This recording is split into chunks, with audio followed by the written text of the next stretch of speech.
Good afternoon, everyone, and thank you for joining us at today's webinar.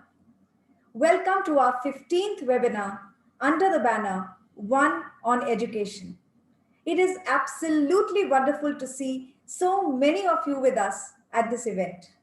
I am Kavita Iyer, Senior Product Specialist, Orient BlackSwan. We feel happy and privileged to be collaborating with SAMVAD in today's webinar. SAMVAD is an integrated resource for child protection, mental health, and psychosocial care supported by the Ministry of Women and Child Development, Government of India.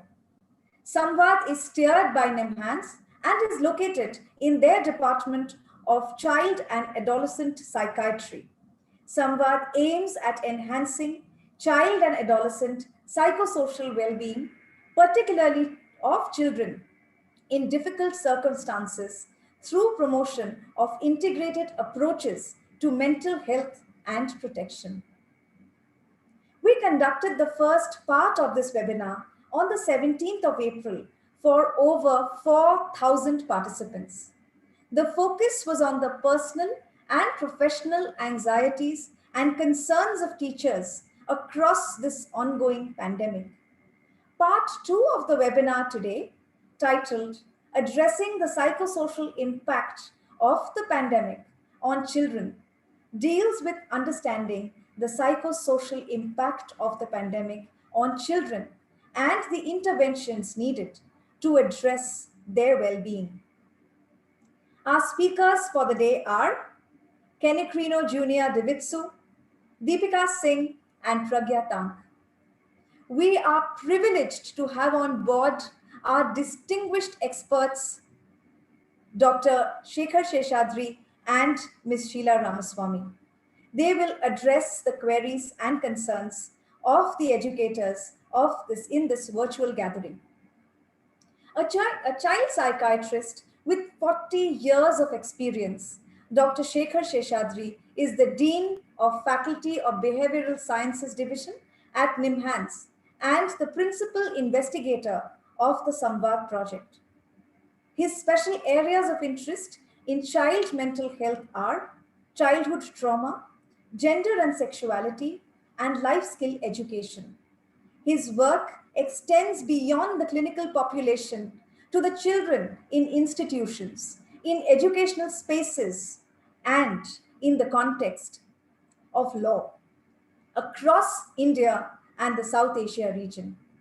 He is also involved in developing and implementing training and capacity building programs for mental health care professionals in clinical and non-clinical settings. Ms. Sheila Ramaswamy is the technical and operational lead of the SAMVAD project. With a background in medical and psychiatric social work and public health, she has worked in emergency and disaster contexts in Asia, Africa, and the Middle East. A large component of her work involves development and implementation of training and teaching programs through the use of pedagogies of participatory and creative methodologies. She trains various cadres of child care service providers within schools, health facilities, and child care institutions, as well as members of the judiciary on a range of psychosocial care issues. Thank you, Team SAMVAD, for this opportunity to collaborate with you. And over to you for the session. So, good afternoon, everyone. And thank you, Kavita ma'am, for this wonderful introduction. It's good to be back with the part 2 and to collaborate with Orient BlackSwan for one on education. So before we start our today's session, I would like, there are a lot of people and the teachers who have joined us on YouTube. So I want everyone to follow us on all our activities throughout. And we welcome you to be the part of this session. We are connected via Zoom, but your responses on YouTube, we will be able to look at that and take some of them from the YouTube portal. Right. So before we start the today's session, our today's session focuses on addressing the psychosocial impact of the pandemic on children And we have divided our session into the two parts. First, we will be talking about the teachers so that they are better equipped and can respond to their own stresses. And in the second part of the session, we will be focusing entirely on the children. And just to remind you, the activities that we will be doing with the teachers, you can also do these activities online with your own children. So that's why we have made it very online friendly for everyone. So before we start the today's session, our objective is to understand the children anxiety and the concerns in the context of COVID, which we have already covered up in our first session. And in this session, we will be focusing on the interventions for assisting children so that they can return to school and the various educational activities. So to start the session with, as we have said, the first part, it is for the teachers that we have planned these different activities. So you must be wondering that what kind of an image we have it on the screen for you all. So to start with, here's the thing that when someone is sick and you are prescribed for an antibiotics course for 5 days, and so the one question that I want to ask everyone out there is it something that we take all the medicines in the day one? Of course, we don't take all the medicines on day one, and it is also not advisable to do so. So therefore, in the same way, we as a teachers, we know that we have lost a lot of time when we were taking the online classes. There were children who were not connected with us. And in the same way, we cannot put and pressurize children in one go. So we need to realize that we cannot make up for the things that we have lost. And most focusedly, we should strike a balance between the work and the play. And it's not only for the children that we have to do it, but also for our own self. So Albert Einstein often says that the life is like riding a bicycle. To keep your balance, you must keep moving. So in the same way, when we come here on this training platform, we need to strike a balance between the hobbies and the activities that we do. It can be your work, it can be spending the time with your loved ones, it can be dancing for that matter if you enjoy doing that. It can be exercising. We all really need to keep ourselves physically well. That is something that we can change our focus. We can focus on exercising, and along with that, we can prepare and cook our own favorite meals. Talking to somebody on the phone to whom we are not connected physically, and along with that, for that matter, if we enjoy singing, and lastly, if we enjoy journaling, if we writing stories, we love doing poetry. So these are some of the activities between which we have to strike a balance, and we need to talk about the timetable. So even for the online classes, we do have a lot of timetable. We have a particular schedule in which we ask the students that this is what there will be a maths class, then we'll have an art period, we'll have a dance class. So in the same way, we bring to you our first activity, and in fact, you can do all of these activities with your own children. And to start with, the objective of this activity is to help teachers, that is to help you to find a space for yourselves. And for that matter, I would require everyone who have joined us through the Zoom portal or through YouTube portal to please pull out a sheet of a paper with a pen, because we will be going on a journey where we will be exploring about ourselves. And along with this, I want everyone to reflect on the last activity which we did in our last session. We did an identity exercise where we focused on the roles and responsibilities that we perform, the different qualities and the talents which we have, the activities, the hobbies we enjoy doing. So taking that identity exercise in mind, let's take 2 minutes to jot down all the things that we enjoy doing. And if I would request, if the teachers are comfortable, you can also share your responses on the Zoom chat. It will help us to have your responses here. So we'll quickly take 2 minutes and then we'll see what kind of responses we'll get here.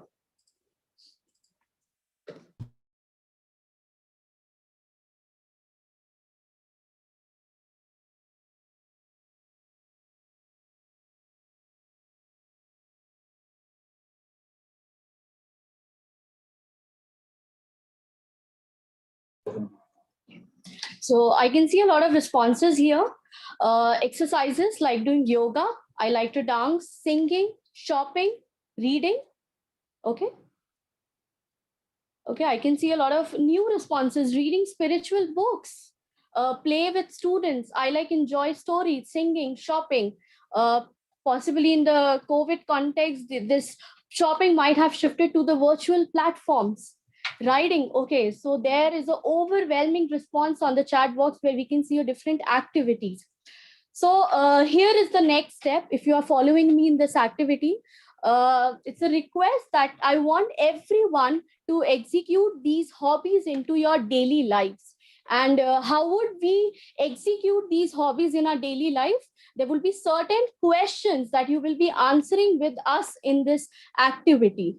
So the first question comes, how do you want to practice your hobby? Do you want to spend 30 minutes? Do you want to spend 1 hour? So how much time do you want to spend on this activity? I want you to write in front of that particular activity which you have mentioned in your notebook or in the chat boxes. So I can see a lot of responses. 30 minutes. We can also spend 1 hour. If you have more time, you can still extend your time to 2 hours if somebody likes painting for that matter. Okay. I see a very interesting point where where the teacher is writing about introspection. That's a very important good that we really need to reflect on the activities that we are doing. So the next question, in case we don't get time on a daily basis, how do we want? Do you want to practice it alternatively days? Do you want to like give it a day and then you want to perform this activity? You can also mention it. And one thing that I would like to tell everyone and remind you with this activity is that is there's no compulsion. You should not feel pressurized to do these activities. These activities are there for your own well-being. So whenever you feel comfortable doing these activities, you should definitely try pursuing these hobbies. And one more thing, if you're not able to do it today, every teacher, all the teachers who have joined us in our today's session, you must not feel disheartened. You should give it a try on the next day. So do you want to practice alternatively? And is there an activity because you have a lot of work, you want to spend time, you want to strike a right balance, or do you want to do it on a weekly basis? So as I said, it depends on you whether you want it to do on a daily basis. You can make an alternative plan into your schedules. And if it's something that is not possible, you can also plan to do it on the weekends or on the weekly basis. So the last step of this activity, definitely Sonia ma'am writes, it depends on the workload. Yes, ma'am, you're absolutely right. But in spite of all, we need to have a balance. We need to have a status quo for all of these things. So I would want everyone to open your alarm clocks and fix the timing and the date and the activity that you want to do it, you want to pursue these activities for. So we'll take 1 minute. I want you just quickly open your calendar and just mention the time, at what time of a day, whether it's in the morning, whether it's the afternoon, whether it's at the night before sleeping, you want to do this activity. Just mention the timing that you want to do it.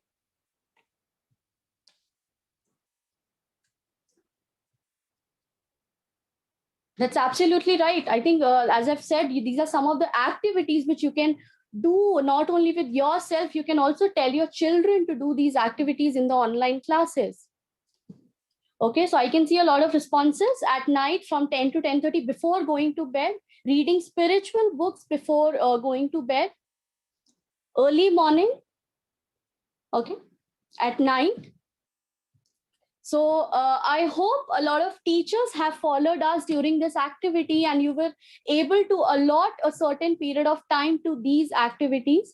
So the objective to do this activity in a training session like this is basically to emphasize that all of us have our own identity. And if you look at in a long run, this is something which is called life. So we usually forget to take care of our own identities. We are so immersed in our roles in our professional life that we forgot all the relationships that we perform. And we need to take care of all of these identities. We need to cater to our different roles and responsibilities that we carry on our shoulders. And I think along with that, I think everybody needs a me time. It's a time that you give to yourself, to all the hustle and bustle of the world. It is the space that you need to rejuvenate yourselves. That is something which gives you in a relaxed mode. You will be much more calmer, at much more peace. So many a times when we do all of these activities, the one thing we realize that we do make a plan. And if we recall the inner voice from the last session, we often say, okay, we have made the time, we'll follow it tomorrow. But when does this tomorrow comes for us? So really we need to have a plan so that we can go back and doing these activities. We forget to take time. And just as we are focused on following up on our online classes with our students, it is also very important to the commitment to these hobbies and activities, so that you can take care of your own well-being, not only physically but also your mental well-being for that matter. And if we talk about the COVID context, the one thing that we really need to keep in mind, that there are certain things that they are in our control, and there are certain things which are not in our control. The second wave of the pandemic, it is something which is not there in our control. But if we talk about something what we can do, we can stay inside our houses. We can follow all the norms, all the protocols that are there to keep ourselves protected. So if we talk about these things, we need to prioritize all our activities, all the things that we can control. And this will help us to manage our time in a much efficient way. And it will help you to focus on the thing, to prioritize, so that you as an individual are healthy, and you are also able to put focus on your mental well-being. And lastly, I think rather than, we tell a lot of things to other people that you should do this, but instead we should try to create a happy me out of all of these activities. If we strike a balance between the two, so that we can create a better world from us and for everyone out there. So thank you, everyone. We got such a lovely responses from the chat group, and I hope the teachers who have joined from the YouTube channel were also with us in this discussions with us. So I would like to take some responses. It creates a positivity in the otherwise in this bleak situation. So this is one thing which we really need to keep in mind. And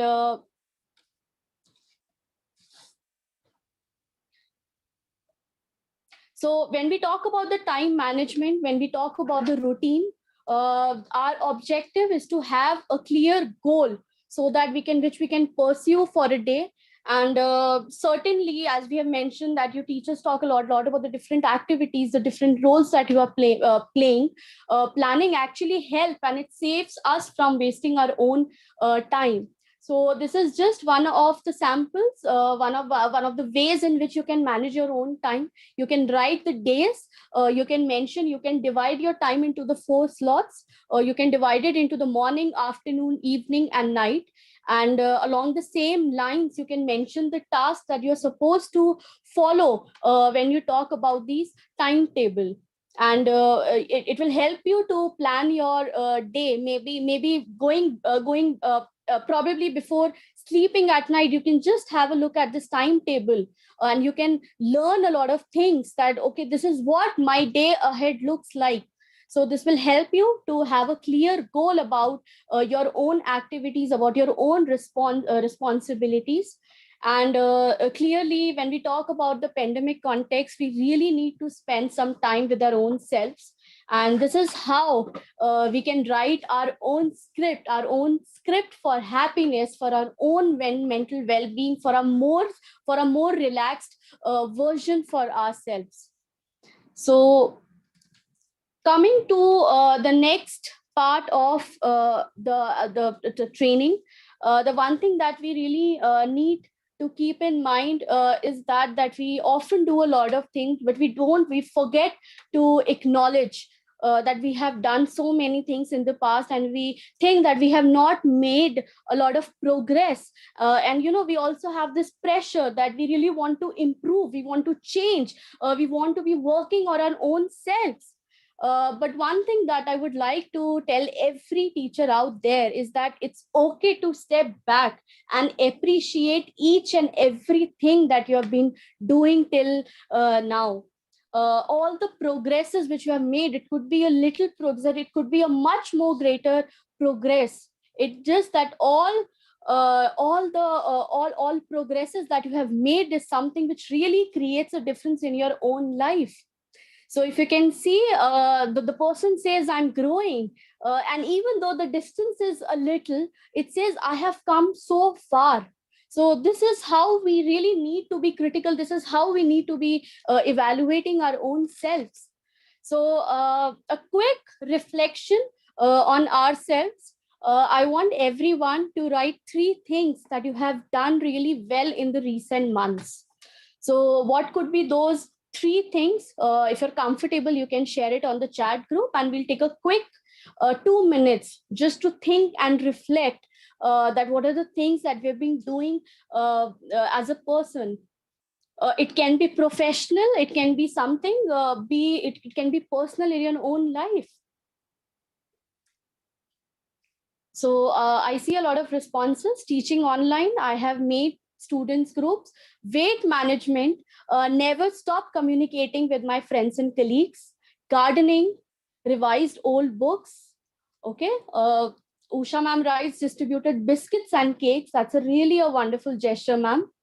Wonderfully completed the syllabus of class 10th. Okay.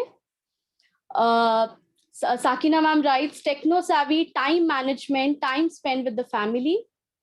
Okay, that's a wonderful thing, ma'am. Parminda ma'am writes, preparing self-made videos for the children. That's such a lovely response from Farida ma'am, that she has finally loved myself.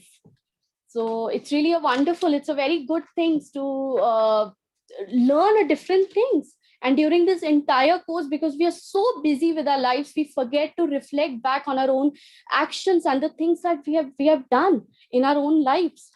So thank you everyone. Thank you everyone for writing all the responses that you're mentioning here in the chat group. So I'm saying the list only does not end at 3 things. It may be consist of 5 things, it may be 100 things, it may be 10 things. But even though if you have made a one thing, you really have created a difference in your own life. So moving ahead.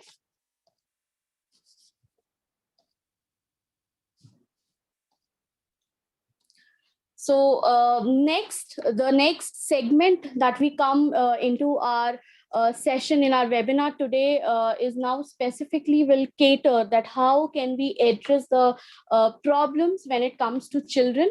And when we talk about the pandemic context, we have realized that there has been a lot of roller coaster of emotions that the children are going through. And it is stress related, it is anxiety related, it can be a lot of tension due to performance in the online classes, it can be performing extracurricular activities. And that's how dealing with anxiety is important. And we would now focus on certain ideas why dealing with anxiety is important, and if it is not addressed, what are some of the repercussions that we need to see on the mental health of these children. So if anxiety is not dealt, if it's mild and moderate, that is something which is manageable. But if it becomes very severe, it actually becomes very difficult for the child to carry out on the daily activities.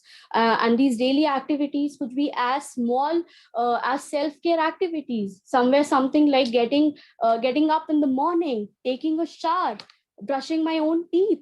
So the children really have a difficult time in carrying these daily activities. And not only this, the various activities the child which he or she really enjoys, he also start losing interest in all of these activities. And it becomes really stressful for these children because they're not able to perform, they're not able to deliver. That's why we really need to talk about anxiety.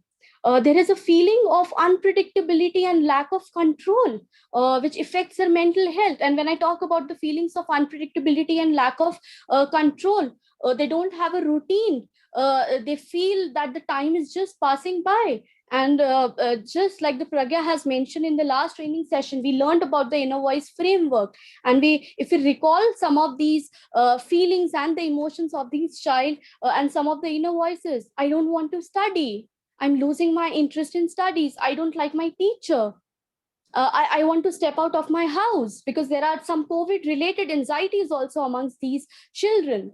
And that's why it becomes very important for us that we really need to focus on the behavior of the child. What are the behavior the child is showing to us? And along with that, what is the context? What is the situation? What is the living arrangement of the child is coming from? Is there a problem? Is there a challenge that the child is facing, but is unable to convey it to you in your sessions? So taking all of these things, the feeling of unpredictability, they feel that even the 24 hours are not enough for us. So there is a lack of control. They don't feel control enough that this is something that they can take decisions about their own lives. And we often say that the children, they don't pay much attention, and they are not listening to us, they're doing their own works. But the thing is, the children are hearing things all the time. It may be from their own friends, it may be from their families, it may be from their own parents. When the parents are talking to their sets of friends, there would be certain things that you would be talking about it. So now when the children hear all of these information, they are unable to process it in a constructive manner.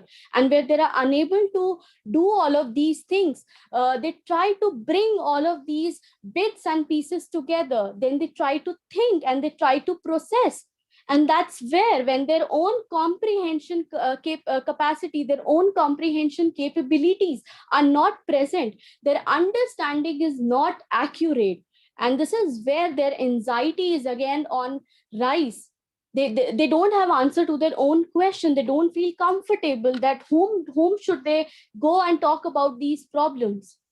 And lastly, when there is a lack of information, when we feel that we should not give information, there are certain things when we come here, it's something that it creates the anxiety processing in these children.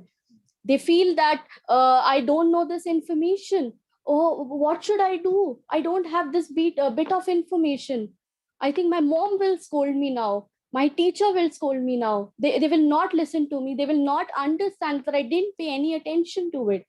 So when these little things starts to impact these children, that's where the processing goes wrong. That's where the anxiety of these children keep on increasing. That's why I see a lot of behavior in these children, that they're unable to deliver in the class. They are not regular to their online classes. They don't complete their assignments on time. They are not responding to your calls. So these are some of the behaviors we get to see in these children.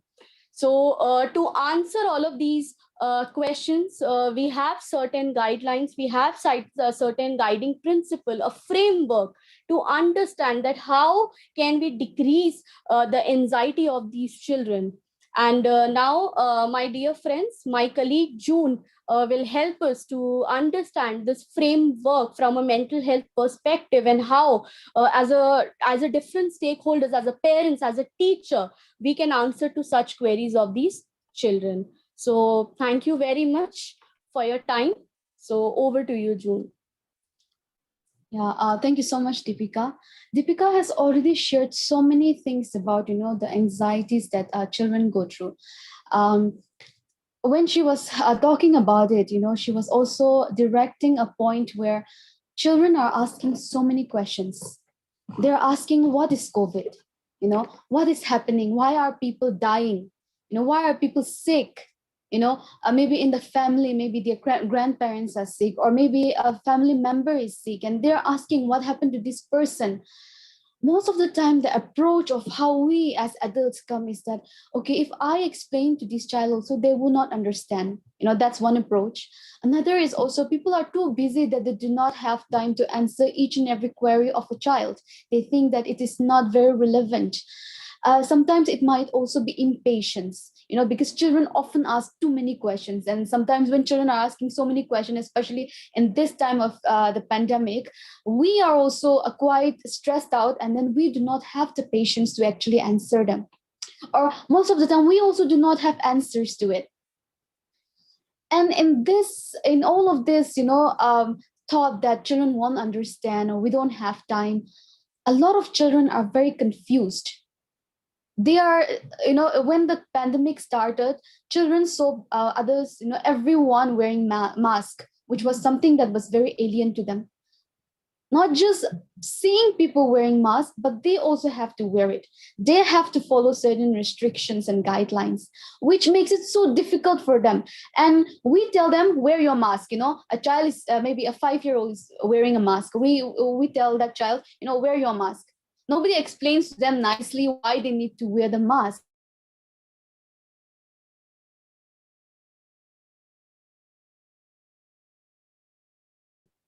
So uncertainty and not knowing what's going on around them, that is also a big source of stress or source of anxiety for children. And in that also, the framework that we use, here when we want to connect with children, when we want to let children know what's happening, the first thing is truth and fact. So a lot of times people usually explain to children only half-baked truths, or they think that children won't understand them, and that's how they tell them things sometimes which are not very true. So here when we mean truth and fact, maybe for example telling them about what COVID is, so here it means that we tell them the truth and fact about COVID, no lies, so that children can get the support. And also, we can answer their doubts and questions.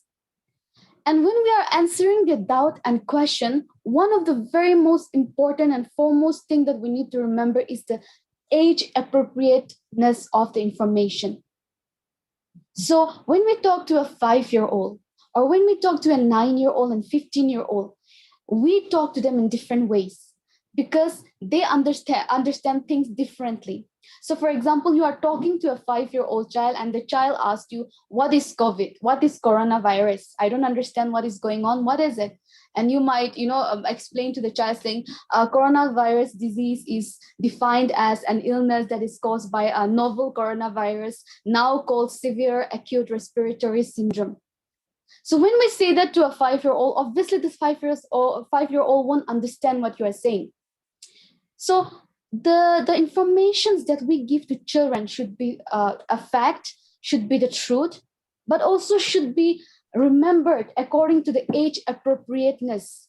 So we come down to the level of that child's age, not our maturity, not our thinking level, but the way we approach this child. We come to their lens and we explain to them according to how they will understand. And you as us as people who work among children, we know how we have to talk to each age group, so we know how to do it. So we have to explain to them in their age appropriate ways, and also giving them hope and assurance. So when we tell a truth or a fact to a child, obviously they'll be scared. Obviously, it will create some kind of stress or anxiety in their heart, saying that, okay, so this is what COVID is. So what will happen now? So they have a lot of uncertainty. So it's important for us to give them hope and reassurance. So for example, you have explained to these 5 years what COVID is. Now you give them a hope, but a truth, a hope that is very realistic, not saying that COVID will go tomorrow. Tomorrow everybody will be okay, COVID will go tomorrow. So we often have a habit of telling the child tomorrow, when am I going to school? Tomorrow. When will COVID end? Tomorrow. So if we say it that way, then children will wait for tomorrow. When tomorrow comes, children will be more uncertain of, okay, they said it's tomorrow, but then tomorrow is here now and nothing has happened yet. So it's important for us to also give them hope and reassurance, which is based on the truth according to the age appropriateness of the child, and how this hope and reassurance can be long-term. It might be COVID is not going now, right now. It will go someday. I'm also not very sure, but it will go. The doctors are trying to do something for it. People are trying to get the vaccine for it. People are trying to, come up with rules and policies so that people can be safeguarded. So it will come, but I also don't know when it will. But in some way, giving a hope and reassurance that someday it will. And people are doing things for it. So in that way, when we bring this framework of telling the truth to a child according to the age appropriateness and giving a hope and reassurance to the child, this is something that might seem very simple. It looks very simple. It's just a framework with just three entity, and then it's very easy. This we know, all of us know. That's how we approach it. But actually, when we use it, we forget to use this, especially with children. So to give you an example of how we'll be talking to children and explaining to them about an illness in an age-appropriate way, my colleague Pragya, she'll be taking the charge now to proceed forward with the session. She will tell you what we can do to actually explain these things to children in very simple ways. She'll give you an example. Yeah, Pragya, over to you. Thank you so much, June.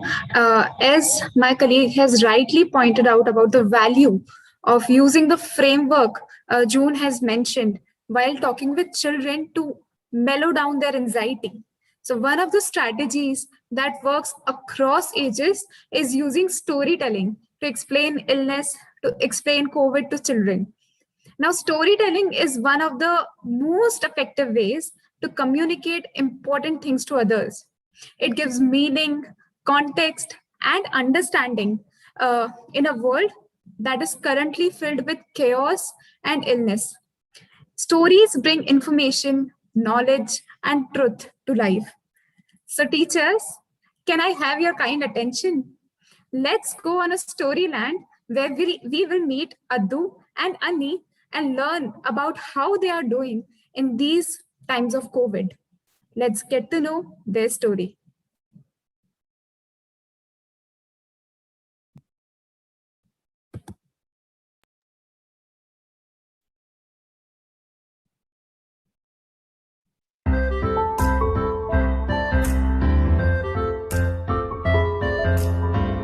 Welcome to today's story session. I hope you're having a good Sunday so far. Today we have a story about Annie and Addu, sister and brother, who chat about COVID. Addu lives in a small house in a busy and crowded neighborhood. He's 7 years old. He lives with many people at home. Mommy, Daddy, his big sister Annie, and his grandma and grandpa. One of his favorite people, whom he admires a lot, is his big sister Annie. She is 15 years old, and Addu believes that Annie knows everything about everything. Just like other children, Addu has had many difficulties in the last few months. You know why, right? Because of this strange disease called COVID.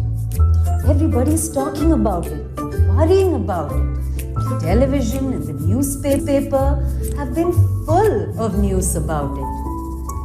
Addu couldn't go out to play, couldn't meet his friends, can't go to school, couldn't even ride his bicycle and go to the shop to buy chocolate.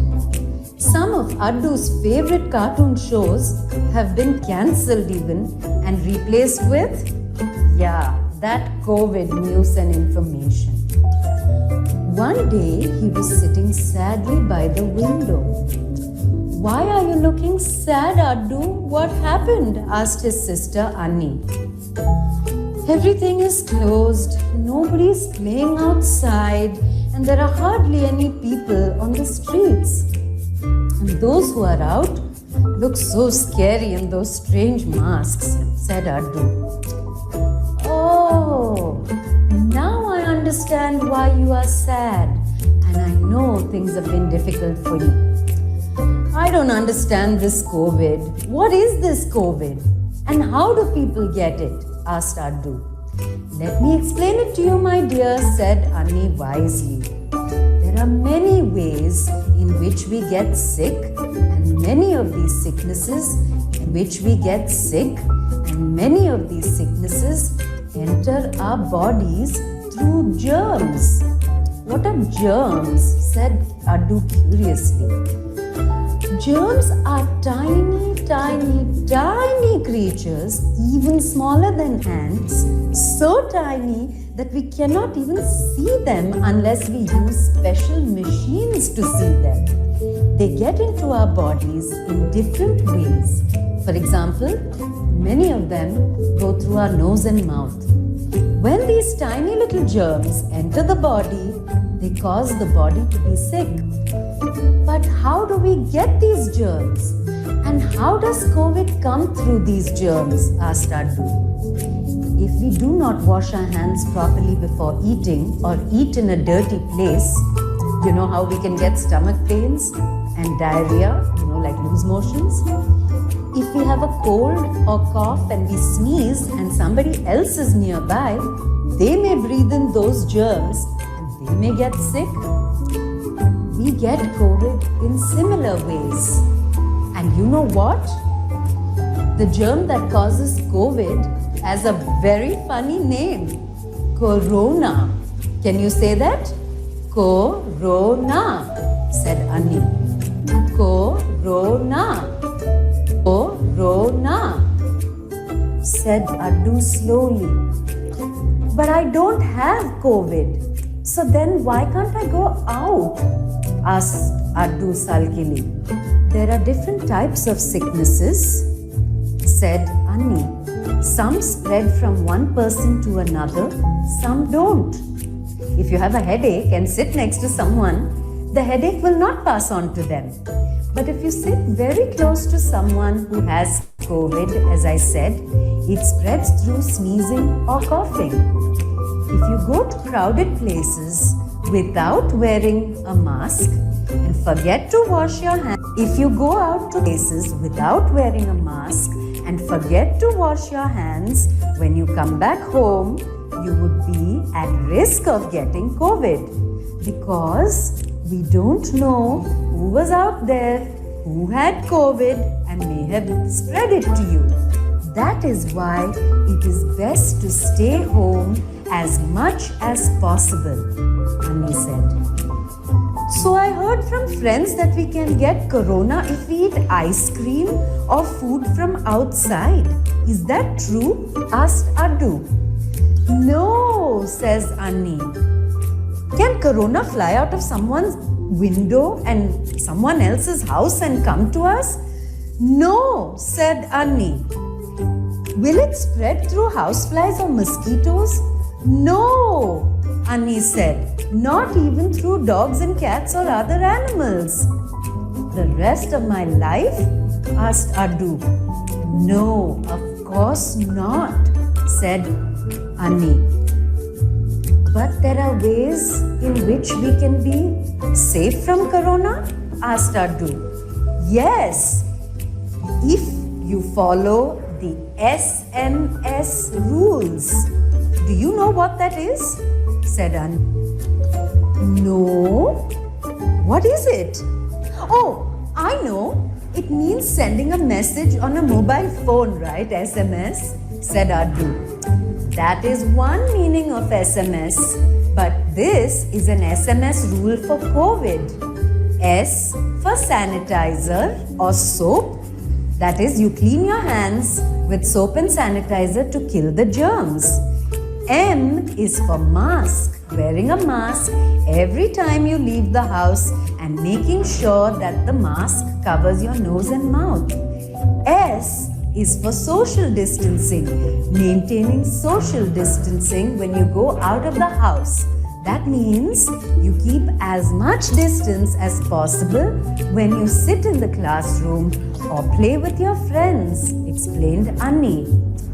I now understand what SMS is and will remember it so that I will be safe. And by following these easy rules, I can also help other people to be safe from COVID, said Addu.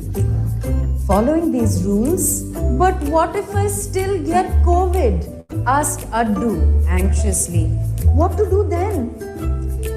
Annie said, children who have got COVID have also got better, many times more quickly than older people. So if you get COVID, it's like other sicknesses. Like when you get a fever, you have to stay home, you rest, you sleep a lot, you take the medicine that the doctor gives you.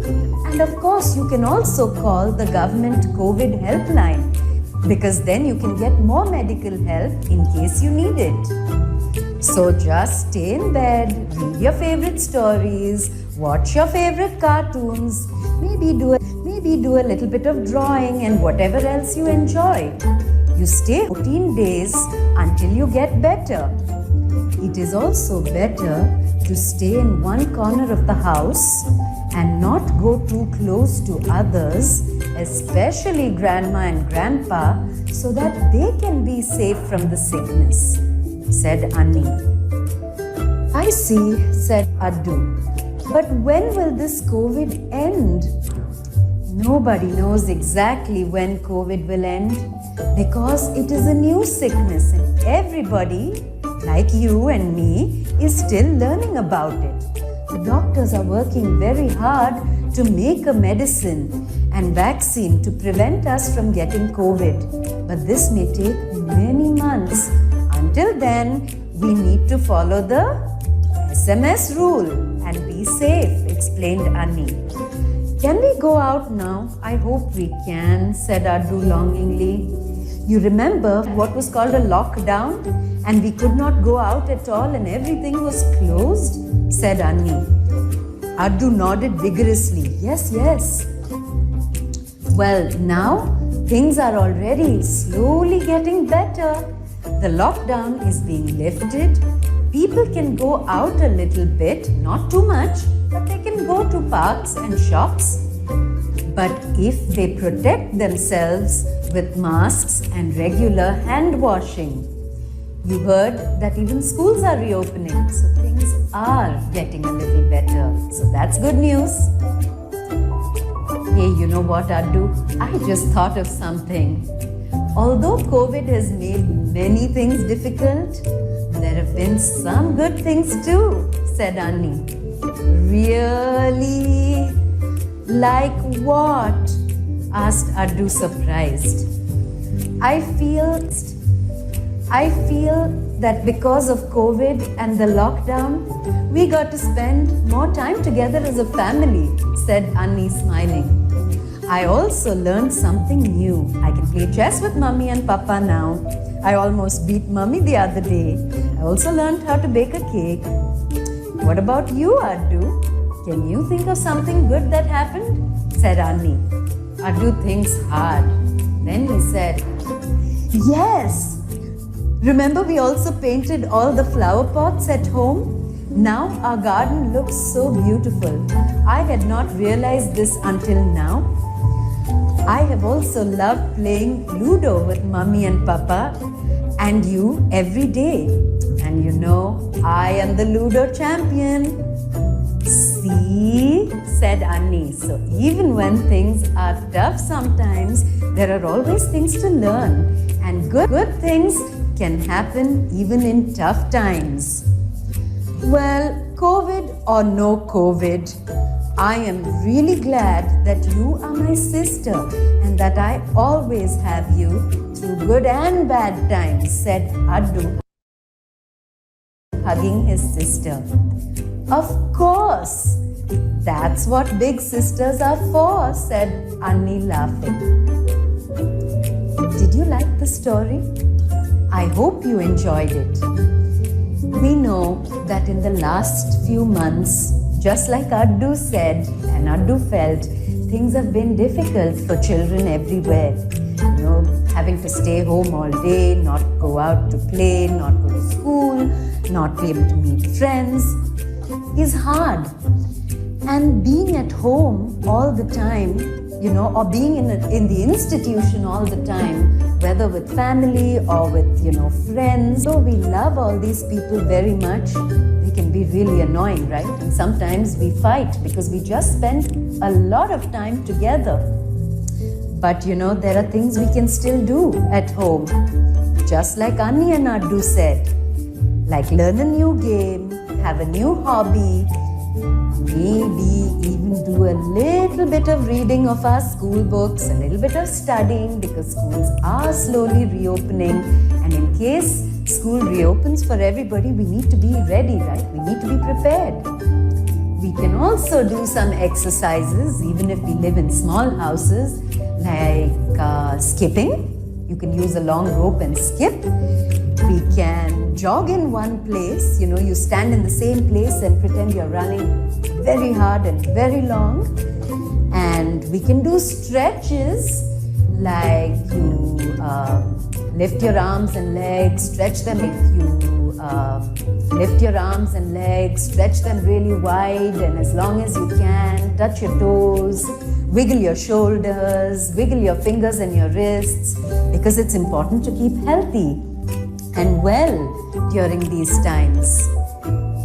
You know what? All of us children particularly, to know what COVID and this corona is all about.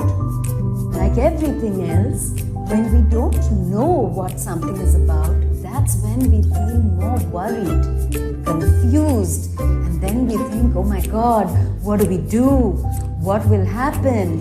What if it happens to me? But now that Annie and Addu have helped you understand what Corona is about, you can relax and you can explain it just like they did to your friends and family, so that everybody can tell other people and they can stop worrying about it, right? Remember to tell them what Annie and Addu said about SMS, sanitizers, masks, and social distancing. And parents out there, elder brothers and sisters out there, don't forget to tell all the younger children what Corona is about and what SMS is about, right? So stay safe, stay well, be happy and healthy, and we will see you next Sunday, same time, for our next story in our Children's Day series. Ask your friends and family to join us next Sunday again, because who doesn't love stories, huh? So it'll be story time again soon. Thank you very much. So now that you have heard the story about Addu and Annie, there are a lot of things they shared that you might be able to relate very, very, very closely. Now imagine that you have narrated this story to your students, to your children. Now, what will be some of the questions you can ask or we can ask for the discussion with our children based on this story? You may like to take about 30 seconds and think about the questions you would like to ask them to know about what they have understood from the story. It could be very simple questions like, why was Addu sad? Who all lived in Addu's family? Right? So take 30 seconds, think, and then type in the chat box. You may use the chat box of Zoom as well as YouTube.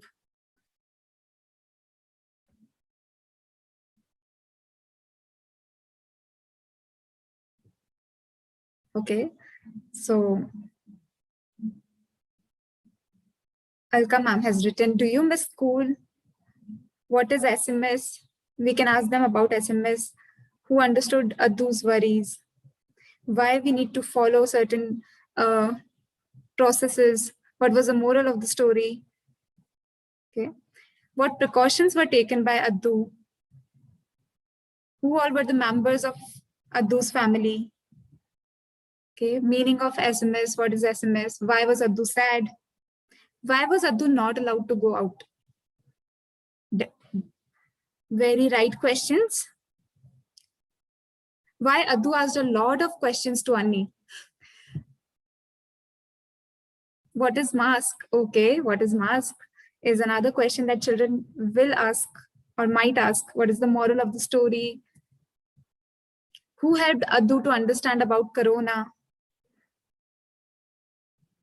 Why was Addu refrained from going out? Where are they staying, village or town? Okay. What was Addu's age? How would you protect yourself? Okay. So there are a lot of questions that are showing up in the text box. Thank you so much, teachers, for writing them down. How to make chart paper of germs of COVID. Okay. Did you ever feel the same as Addu felt? Now, this is a very, very important question, and I'm going to talk about it. What is Corona? What have you learned from the story? How will you implement your learnings? Another very important question. Thank you, Krupal teacher, for posting that question. What can children do at home? What is sanitizer? Why rules are important? What happens when we break the rules? Right? Okay, why was Addu anxious? Why is it important to maintain social distancing? Great. How does Annie know everything? That's an interesting question. If you were Addu, what are the questions you would ask your sister? Another very important question.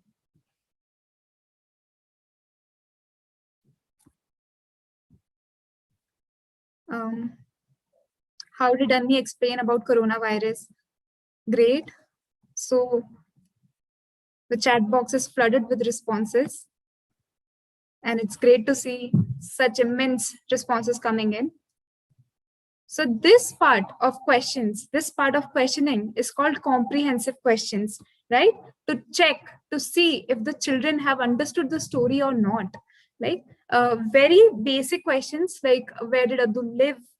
What did Addu learn about Corona, right? Or why was Addu sad? Who all were there in the family, right? And then comes the further processing part of the questions that you might like to ask. Like the question that one of the teacher posted, that what did you learn about Corona? How are you going to implement different strategies, right? So that is the processing question. You can start by saying that, we learned some things about how Addu felt and what he learned about Corona through our discussions. So let us now discuss about how each of us, each of you, each of the children felt about COVID in all these months, right? Let's now discuss about how we felt during all these times. How did it feel to stay at home? Or what new things you learned from Corona today, right? Questions like these are the processing questions. So take 30 seconds again, reflect, and come up with the deepened questions that you would like to ask children. We have asked the comprehensive questions that talk about the story, but to further process the children's ideas, their theories, their understanding of the story, what kind of questions will you like to come up?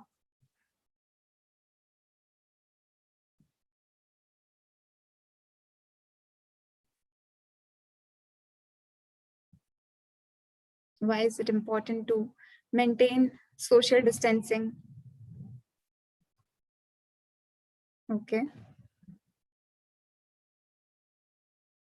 Why did this Corona come? Do you want to explain others the way Annie did? Okay. What are the symptoms of Corona? What steps would Addu take about learning about rules? This was a very, very, very important question. Very nice question. Thank you for putting this up, Anuradha teacher. What steps would Addu take after learning about rules? Right here, the child is actually thinking. He's sitting down, analyzing and writing down his or her understanding about rules.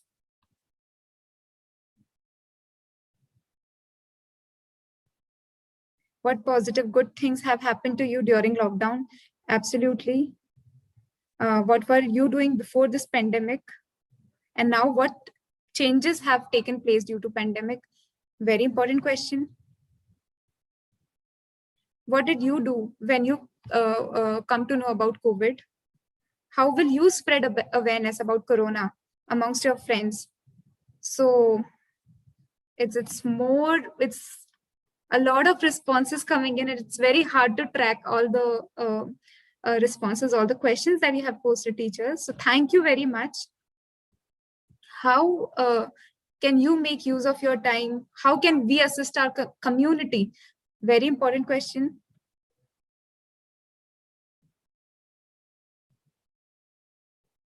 What have you achieved during this pandemic? How would you help your neighbors and friends in this pandemic? Are you happy to stay at home? And this is again a very, very important question. Thank you, Revati teacher, for posting this. How did you utilize your lockdown time during the pandemic? Pour some light over time management and time utilization. Okay, it can be used with the senior secondary students. Great. So thank you, everyone. Thank you to all the teachers. As you can see, the set of questions on your slide. So one part of questions are the comprehension questions, right? Where did Addu live? Why was he said? What did his sister say about COVID virus? What can Addu do if he gets Corona? So now that, we have learned things about how he felt, let's talk about how the child might be feeling, right? How we might be feeling, the processing, the further deepening questions, like how did it feel to stay at home? Who was there to help you? Did you know these things that Addu's sister told about Corona? Remember, his sister said there are good things about COVID. What did you feel? One good thing about Corona. So allowing children to think, to sit down with their thoughts and list them down, right? So these are one way of asking questions. And this is how, when we process the story, we have two levels to do it, as you can see on the screen, right? One is the basic comprehension level to ensure that the child has understood the story, its facts, and the other part of the story, the second part of the questioning, is the processing at deeper levels of understanding, because we want our children to go deeper and create an understanding about their experiences, about how one feels when something happens. It helps them to think, to reflect, and to analyze their situations around, what is happening around them. And this is what life skills education is all about, right? When children process it at deeper levels, they start creating their perspectives, right? They start understanding, they start creating an understanding about their experiences, about how one feels when something happens, right? And when this starts happening, the children feel very, very confident and in putting this up in front of others, in putting their opinions, their perspectives in front of others. It encourages interaction, participation, and connection between the teachers and students, which in turn also strengthens the teacher-student relationships, right? And it is also a method of scaffolding, where students shift their understanding from what they already know, their prior knowledge that they have already, to metacognition, where they start modifying their learning and problem-solving strategies. And this is what we want our children to do today, right? This is what our national education policy demands, that we need to think, we should allow children to think, to reflect, to analyze, and to become problem solvers, to engage in conflict resolution, right? So storytelling is one such mechanism that you can definitely use as one of the mediums to explain different concepts, different illnesses about COVID to children. And as June has mentioned earlier about the framework entailing truth and fact, age appropriate information, and hope and reassurance, right? So this framework was based on the concept of illness in this particular webinar, but you can use this framework in other themes of children, other related themes, right? Like separation of parents, right? You can use the same framework to explain everything when you're talking to children about some serious issues, about some serious problems. So this mechanism, this framework helps a lot, right? So let's move ahead. Yes. So now this is just a slide, to just make you remember that we have already discussed in the last webinar session how to ensure routine of children. So we can use it through different ways, right? Why routine, why schedule is so important, why it is very important. It helps to restore normalcy and balance. It brings predictability, and it allows the child to have control. And when the child has control over time and activities, their anxiety reduces, right? It maintains their creativity flow. So we move ahead to another strategies which help to restore the emotions, which helps to release our emotions. So this is another activity which talks about positive self-talk, right? It helps in expressing emotions and developing coping strategies. So again, I would like to request you to take some time out, and I would like you all to bring a paper and a pencil. If you already have it, then great. Or take 5 to 10 seconds to have a paper and a pen, and then we will start doing this activity. It's a sentence completion activity. I will be reading the statements one by one, and I would request you to write down your responses.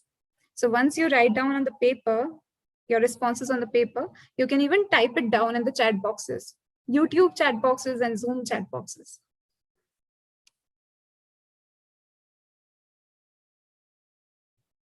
I think you already have grabbed the paper and pen.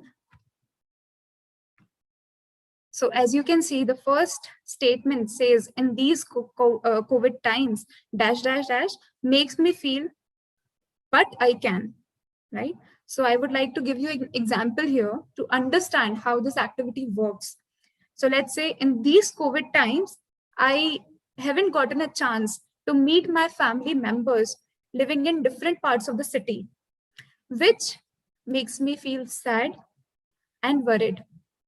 But I can assign a video call time and talk to them on a weekly basis, right? So this is how we will be doing this activity. So I would read the statement one by one, and you can type it down, you can write it down, the responses that you would like to create.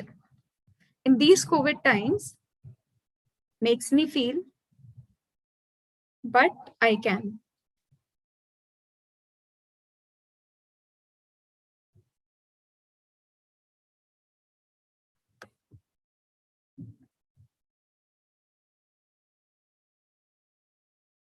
Okay. So the responses are coming in. I couldn't go out for shopping, but managed with the online shopping. Okay. Nice. Missing our school, feeling upset, but are managing. Okay, feeling alone, but I'll overcome it. I'll fight it out. Watching news channel, feeling sick, and I can turn off the TV. Right?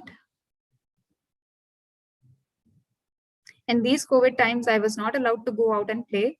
I felt bored, but I can manage. So here, teachers, I would also like to request you to be more comprehensive while writing down, how will you manage? Would you do certain activity or engage yourself in some hobbies, right? So you can write that down as well. Lockdown makes me feel everything is stopped, but with my hope, we all will come up together. This COVID makes me feel lonely, but I spend time in prayers. Okay. These COVID times make me feel lonely, but I know I will manage and work on my thinking skills, which maybe in turn makes me a positive thinker. Thank you so much for sharing this, teacher. These COVID times have made me feel suffocated, but I can spend time in the balcony, terrace, engage in some games. Right, absolutely. These COVID times, it has made me bored during lockdown, but I can manage my time with my studies, hobbies, and family. Great. And the second sentence is, online classes make me dash, that makes me feel dash, but I can dash.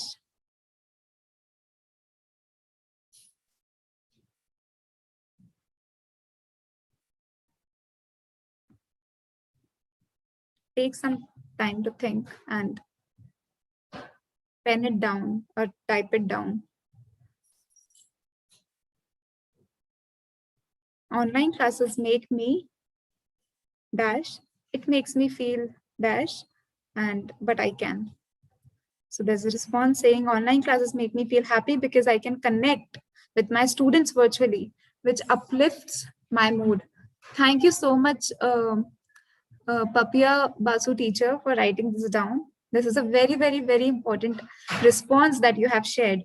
And it also talks about the fact that, it's not always necessary to have our experiences negative around online teaching, around online classes. The responses or the perspective could be positive as well. The experiences could be positive as well, because it allows us to engage, to connect virtually with our children. So that's very important, ma'am. Thank you. Online classes in starting, I faced a lot of problems, but now I learn a lot and now I'm enjoying. Thank you, ma'am, for sharing that. Online classes makes me engaged. That makes me to learn time management. Okay, that's great, ma'am. That's great, teacher. Online classes makes me feel tired, but I can see my children. And I'm assuming that makes you happy. So thank you for sharing that. Online classes make me active and connected to the world, feel lively. But I can continue reading, balancing home and life. Okay. I chat with my students during class and make them happy by sharing their time. It helps me to manage many difficult tasks. Okay. Online classes are restricted to interact with children, but at least the virtual classes is keeping me alive. Such important voices coming out. Thank you so much for sharing these responses coming directly through the heart. And thank you for making this space a safe space, for sharing such immense and such beautiful responses, such vulnerable responses. I can't go out. Okay. But I'm slowly getting connected to it. In COVID time, bonding with society has gone down, but I can stay tuned with my family. Right, absolutely. So this is a sentence completion activity, right? Which you can even do with your students. You can ask them to, pen down or write down or voice out their emotions. It helps us a lot by understanding how we are feeling through certain experience that is happening with us, right? And what are our coping strategies, right? It enables us to get that understanding. Our brain processes and assigns an emotion to every experience that we have. And a lot of research studies show, they have revealed that emotional expression can promote the well-being in individuals who are under stress, right? It helps children in improving their conceptualization about what kind of emotions they are undergoing. And expressing emotions brings about a lot of benefits. like they help children to see the problems in a new light. Right? It improves their decision making and problem solving skills. They get rid of the power of the feeling that, okay, everything is going so bad. This is what is happening around the inner voices framework that we did last time, right? The kind of emotion, that feeling, the inner voice they have. So when they express their emotions, it helps them to get rid of that power of the feeling that they are going through. It reduces their anxiety and it eases down their stress, right? And the idea of doing this activity is to empower our children to understand and name out their emotions and what they can do about it and how they feel about it, right? It also develops life skills in them, like conflict resolution, critical and creative thinking, right? So let's go on the next activity. Now, this activity is again an emotional response strategy. It talks about, if I feel things are very difficult, I can get help from, right? So you can help students to list down the sources where they can reach out for support. When they are aware of their support system, their anxiety reduces. They know that they aren't alone and they have someone whom they can reach out to, right? So you can use the statement, if I feel things are very difficult, I can get help from. And when you can use this statement to allow students to think and write down, to list down what all sources they can reach out to. Right? And with this, we move ahead. And I invite my colleague June to carry forward with the session. Thank you, everyone. Yeah. Thank you so much, Pragya. So, like our sessions have, today's session, it has really touched upon even teachers' stress. We have already worked on an activity where we are trying to see how teachers can de-stress themselves by giving themselves a me time. And even with the story that we have shown you, where we are discussing about how we can talk to children by presenting them truths and facts at an age appropriate level, and also giving them hope and reassurance. Now we would like to see some 20-minute games and activities to make school fun, because right now obviously you're all having online classes. So all of this that we are doing right now, we can always do it online also. So we have kept in mind that this can be used in person and online. So you can use it with your children when you are having your online classes, maybe 5 minutes before you start your class, 5 minutes after you and end your class, so that the children can have this sense of there is something new that we are going to do today. And also about sharing, this helps children a lot. So we are doing a lot of activities which involve writing, taking a pen and a paper and a pencil or a pen, so we are doing those activity also because when we do something, it stays in our minds much longer. When we are just told to do something, like the first activity where we did the me time, when we just say, teachers, please get a hobby, when we just say it, just get a hobby, you might say, okay, yeah, I have to get a hobby, but you might forget to actually practice that, because that actually happens with a lot of people right now during the pandemic. Everyone is giving us different ideas of what we can do during the pandemic, but very little of us are able to do it, because we do not have the structured time for it. We do not prepare a time that we are like really leaning forward and really being a strong will to do it. So that's why these activities, when we do it, it's much easier for us to be able to practice it. Yeah.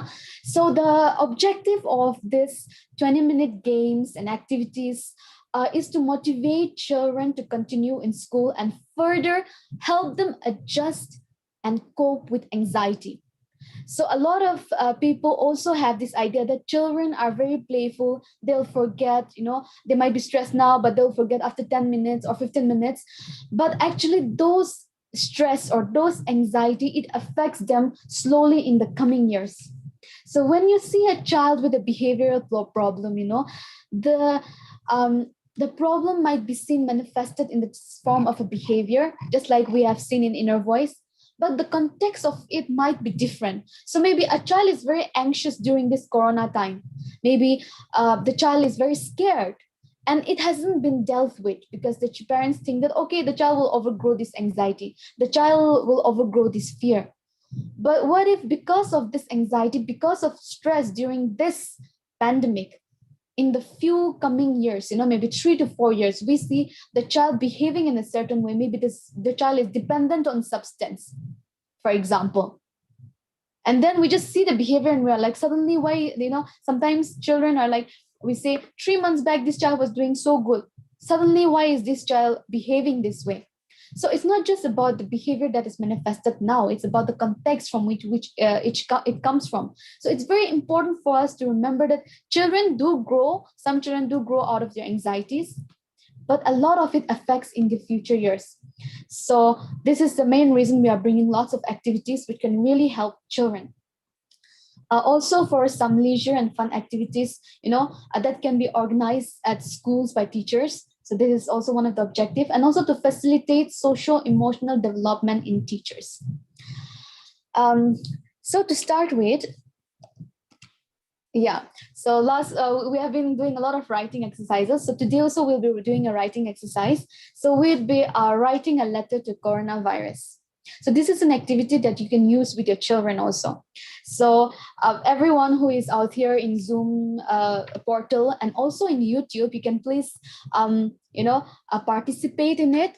You can either use your phones, in a chat box. You can just write a note in your phone, in your tablet, in your laptop, or even in a paper and pen. So whichever is convenient to you. So what we'll do is we will write a letter to coronavirus, and the objective is to recognize positive and negative aspects of COVID-19 pandemic times. And the method, it is writing.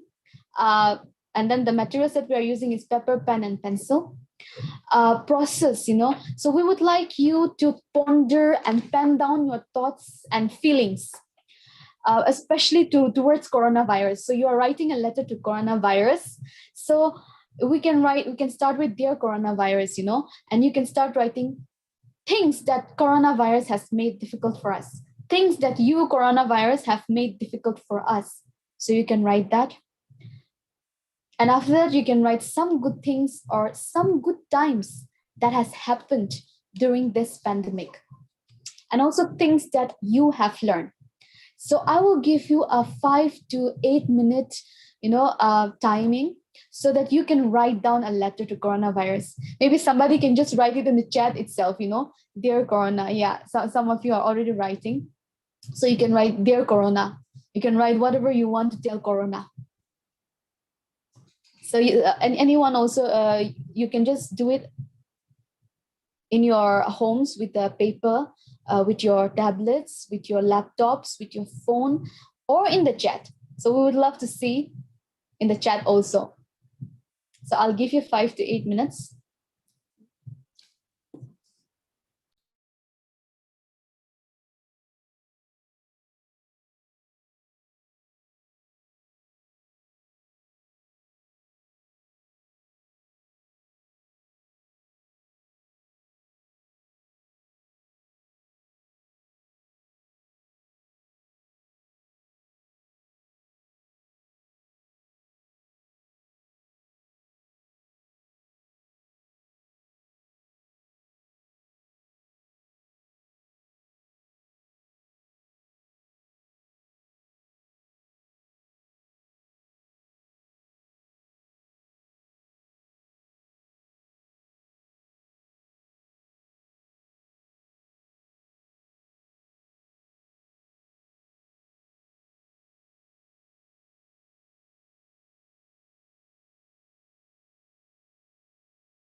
So we are already getting some responses. So I'll keep reading the responses as you keep writing.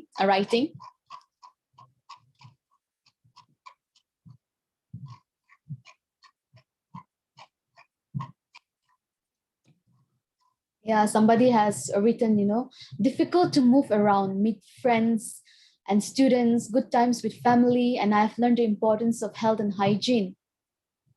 Yeah. Dear Corona, please go out from the world. Good thing is children and parents as well know the value of a teacher or importance of school. Dear Corona, things you have made difficult for us to be locked at home years together. It is good thing that you forced me to learn computer, be with the family, read many books, etc. Things I have learned to be independent. I'm not so happy with your presence. A good thing, spend good time with our children. Dear Corona, please go away. We all are threatened. Difficult to go anywhere when anyone's sick in home, meet our students in school, to meet our relatives in difficult situations. Dear COVID, because of you, I am unable to meet my dear ones, and you made our lives so difficult. You make difficult to meet our friends, family, and students. I miss live interaction with students. Dear Corona, how are you? We are not safe for you there, as you are attacking all of a sudden to us, okay? Please don't get enmity with us. Be friendly and save us, all right? Dear Corona, I'm thankful to you that due to you, I'm able to spend time with my family. You taught us to care for nature and importance of cleanliness. Yes, due to you, we are able to move out and meet our friends. But yes, we learned a lot. Thanks. But now please go away. Difficult in wearing mask, can't walk freely, can't go out, stuck in one place, no physical activity. Dear coronavirus, we hate you because you have made us isolated, but you have helped me to spend more time with my family, try new dishes, read many books. Oh, that's really great. Yeah, so we can see, a lot of you are writing a lot of letters to Corona. So I'm still reading it, and I think I'll keep on reading a few. It's so wonderful to see so many of you have already given so many letters. I might not be able to do justice to all of you, so I'll be reading only some few. Dear Corona, it was a great difficulty which we faced. We were unable to go anywhere. People lost their lives, job, and many other things. The good thing you gave us is to love and live happily in what we have. You made us more closer to our family members, understood the importance of greenery. Dear Corona, difficult to go out and enjoy meeting our students and friends. Some good times, importance of togetherness of family, time spent with family, things I learned that without material life, also we can live a simple and better life. Jyoti teacher, she wrote, Dear coronavirus, it's a humble request to you, kindly leave this universe. Now it's very high time we have been suffering from you. Though you gave us opportunity to spend time with family, taught us to be more hygienic. As life is becoming stressful, you can go now. Thank you, regards. Yeah, that was a very nice letter to Corona. Yeah, thank you so much, dear teachers. We will stop the letter writing from here. We have received so many letters. We'll love to read it later, and we are very overwhelmed. Yeah, I think you must also have felt overwhelmed. There are so many people who might have very different things to say. Some of them have had very difficult times. Maybe some of us might not have had so much of difficult time like the others, but there are so many people who are struggling right now, and we're seeing so many people in the hospitals not having oxygen. People are crying, people are dying, people are suffering, people are having so much of financial difficulties where people do not have enough to eat. There are so many things. And if we ask our children, uh, when you go back or in your online session, please do this activity with the children. You'll hear them through their letters. So they will write letters, and children, they are very innocent. They will share to you what they feel or what they have been going through in their family. There might be some instances, they are very overwhelmed, and their family situations might not be good. Uh, Also, as we come back, because I've asked you to stop the letter, I would like to ask you, what emotions did you feel when you wrote this letter? You can just write in the chat box. How did you feel about writing this letter? What was the emotion or what feelings came to you? Sad, frustration, yes, very much. Angry, feeling of crying, relaxed, okay, yeah, gloomy, relief, sorrow, grief, heartbreaking, emotional, bored, worried, annoyed, fearful, mixed feelings, yes. Feels like I want to let it all out. Disappointed, yes. It is really hard. It is a really hard time for all of you. I think all of you who are writing it down, it's not a difficult time for you, and we're so thankful that you're sharing all of the things that you are going through, and so thankful that you're able to share your emotions. So it is so important, even for children, when you are writing it with them, it's so important for us to acknowledge and reflect back to them what they're feeling, to tell them that yes, the situation that you are going through is a very difficult one. Sometimes a letter that a child might write might seem very kiddish in our eyes. We might feel like this child is writing such a simple thing. This child can be happy, he can do this and that and be happy. Maybe a child is talking about a pet who died, or a pet who is gone away, during this corona time. And we might feel that's something that's not very serious, but for the child, it might be very serious. So here we can bring in, teachers can acknowledge the emotions of children, acknowledge what they are going through, so that children can actually be able to regulate it better. So when they share it to us, the more we are able to acknowledge it, the more children are able to express. And in this way, we can help them out. Maybe a lot of children will share about their confused information that they are getting, about the confusion they are going through during this time. So we can use this activity as a tool to actually help these children to recognize the emotions, to help them to regulate it in a much better way. So this is something that we can do with children, and also to reflect back on how they are feeling, and also so that we can also keep a track of where our children are at in terms of their emotional health. So this was one activity. Now we'll go to another one. So one thing that I would also like to say is all our activities are similar. All our activities are very similar, like the purposes of it is all similar, but it has a different way of playing out, so that children can really put in more reflection. So this activity is called Two Sides of a Coin, and the objective is to identify opportunities for resilience and promote positive action. So this one, you can do it in the Blackboard if you are in person, or in Zoom board. So in the Zoom, or we have this Blackboard that we can use, and in that we can do a brainstorm and listing session. So the method is brainstorming and listing, and the process is how, right now I'll ask you also to do.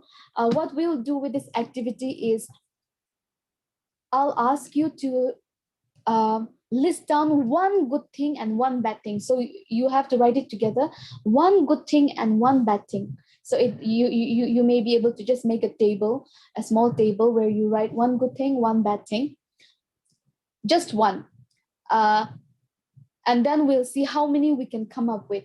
So if I asked everyone, all the teachers, you can put it in the chat box again. You have already given so many things in the letter. Now we'll list it out. So you have already written so much of emotions in the letter. Now it's time that we list it out. Yeah. So yeah, Shaveta teacher has written good things, spend time with family members. Darshana teacher, family bonding. Good thing is we got time to spend time with the family. The sad thing, that we lost many people. Bad thing is we lost many people in our family, near and dear ones. Had a good time with family. Bad is fear of death, which is very true. The positive thing is we became more concerned about our health. The negative thing is our jobs, the fear of losing jobs, the problem of not getting jobs. Bad thing is loss of life. A good thing is a minimalistic approach, a quality time reading. A good thing is people have come closer. Yeah, that's very true. Families are becoming closer because of Corona, because they stay together. They're able to understand each other much better. They're able to have quality time together. Yes, lost near and dear ones. Do indoor activities, yes. The bad things that people are writing is always feeling frightened, yes. And children are also in this stage where they'll be feeling so frightened. A good family bond, to look after the needs of the family, panic around, lost relationships, death, rest. That is the good thing, bad thing, and rest is the good thing. Fear and mental stress, that's the bad thing.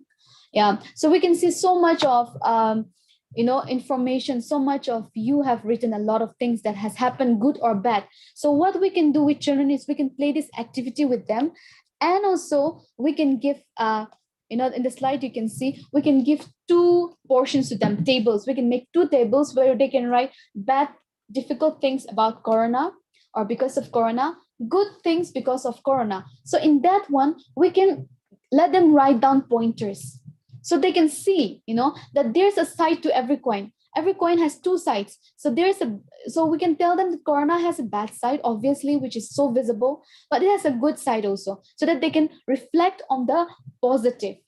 At the end, you can look at it and say, of course, Corona has happened, and that cannot be undone, and it's very hard. But what can we do about it? Anything else in life can have a positive side. There's always a positive side. So that's how we can tell the children, so that they can also think about good things that happen. Just like we discussed in the second slide about the bicycle, where Deepika already shared about the balance in life. So there needs to be a balance of bad things are happening, but we need to also think about the good things that happen so that we can have a balance. Otherwise, if we do not have the balance, then we'll fall down, and that will be really critical for us. So this is what you can do with children. To go ahead with, there are some activities that you can do with children. Poster making sessions. We can encourage children to make brightly colored posters.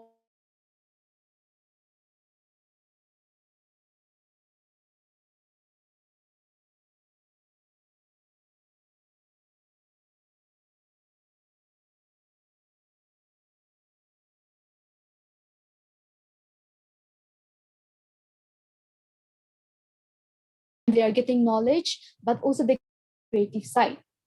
And role plays and skits on COVID-based themes. Ask children to perform small 5 to 10 minute skits during school hours, maybe perhaps at the beginning of the day, beginning of the end of the day when the classes are done.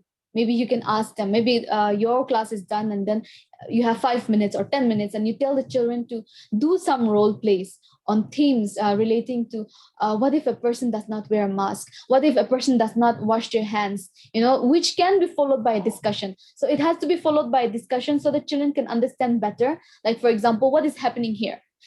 How are the various people feeling in the role play? What may they be thinking?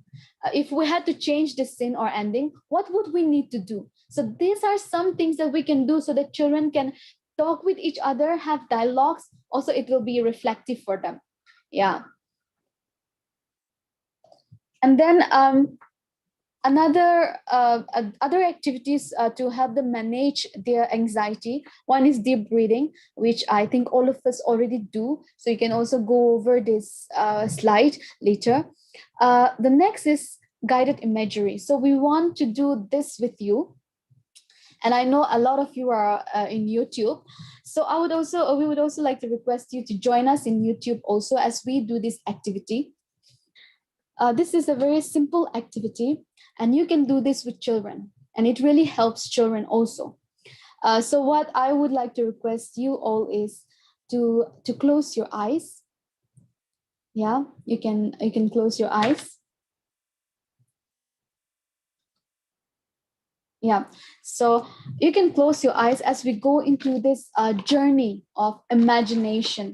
So we will be going on a journey where we will be imagining some things so that we can be able to help ourselves to ease our stress.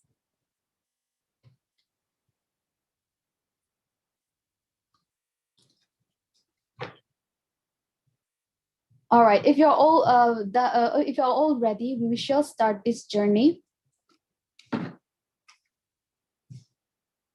Close your eyes.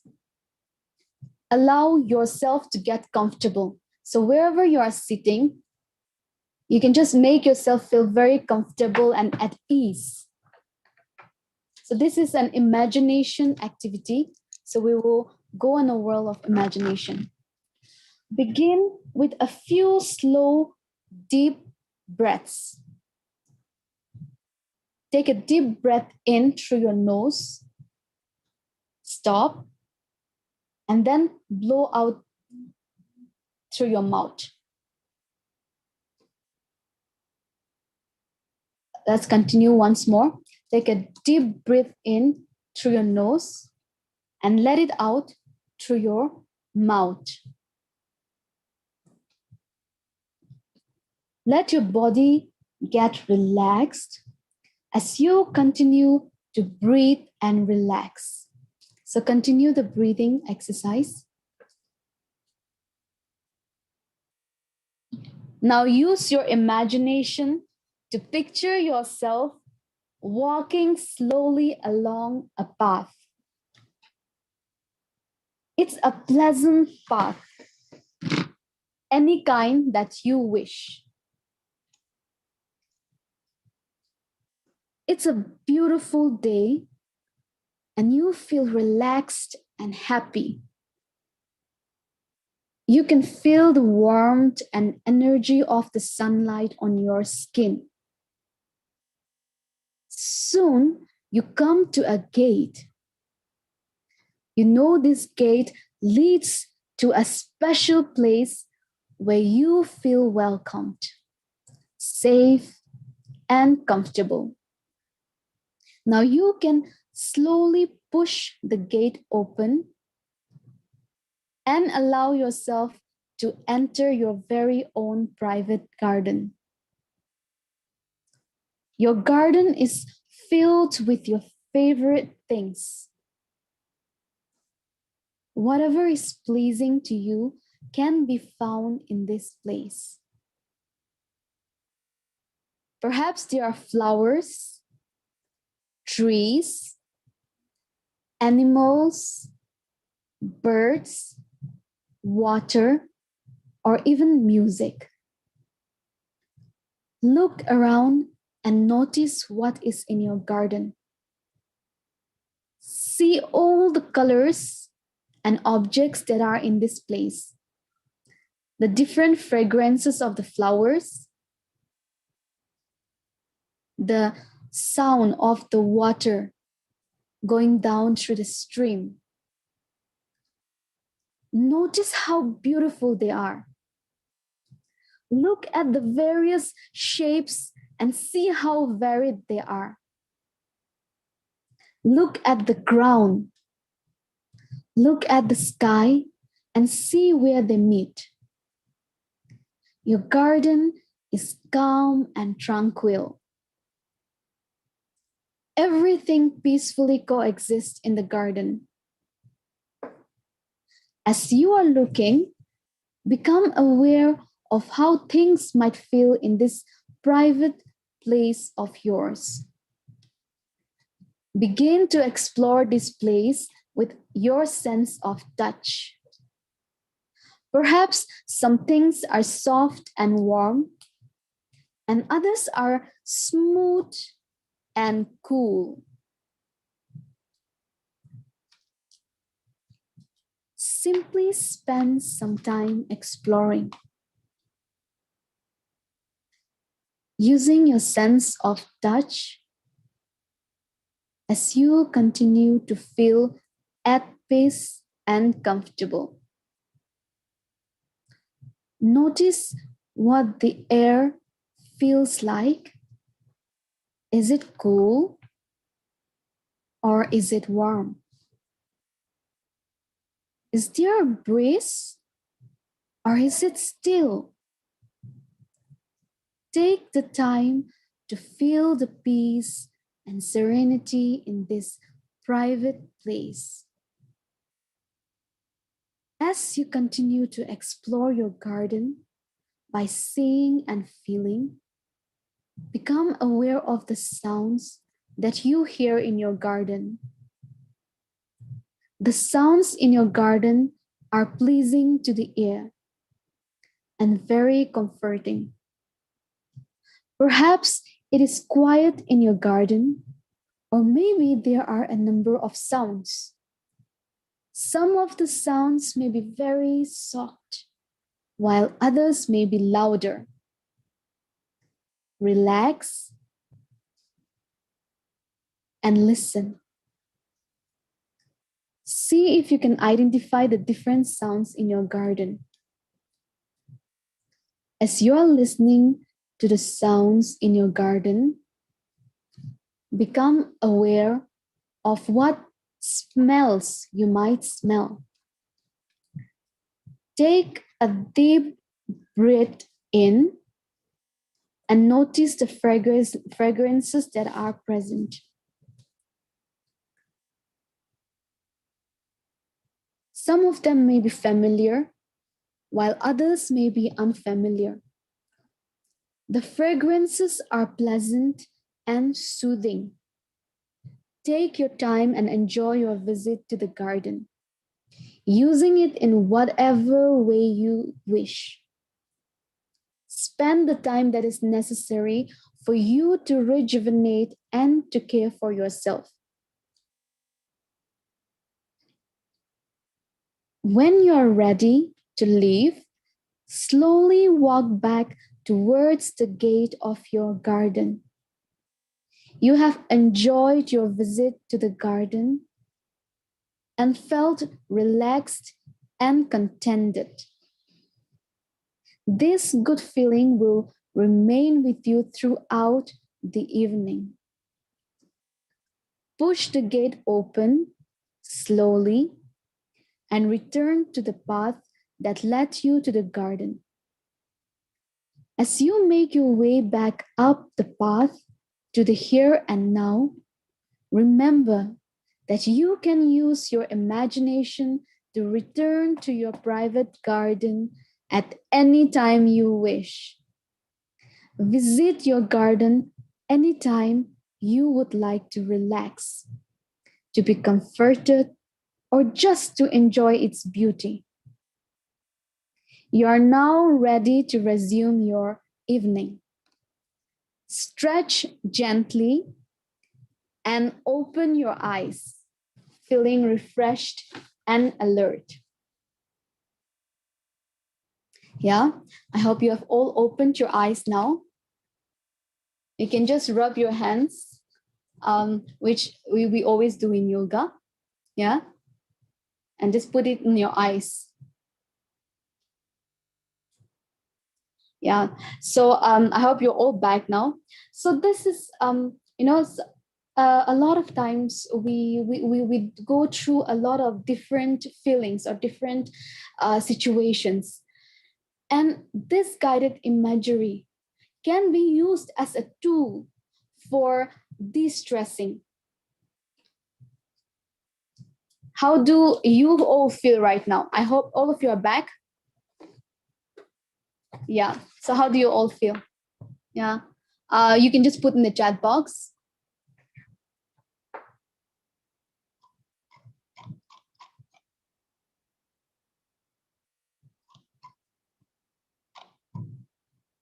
All right.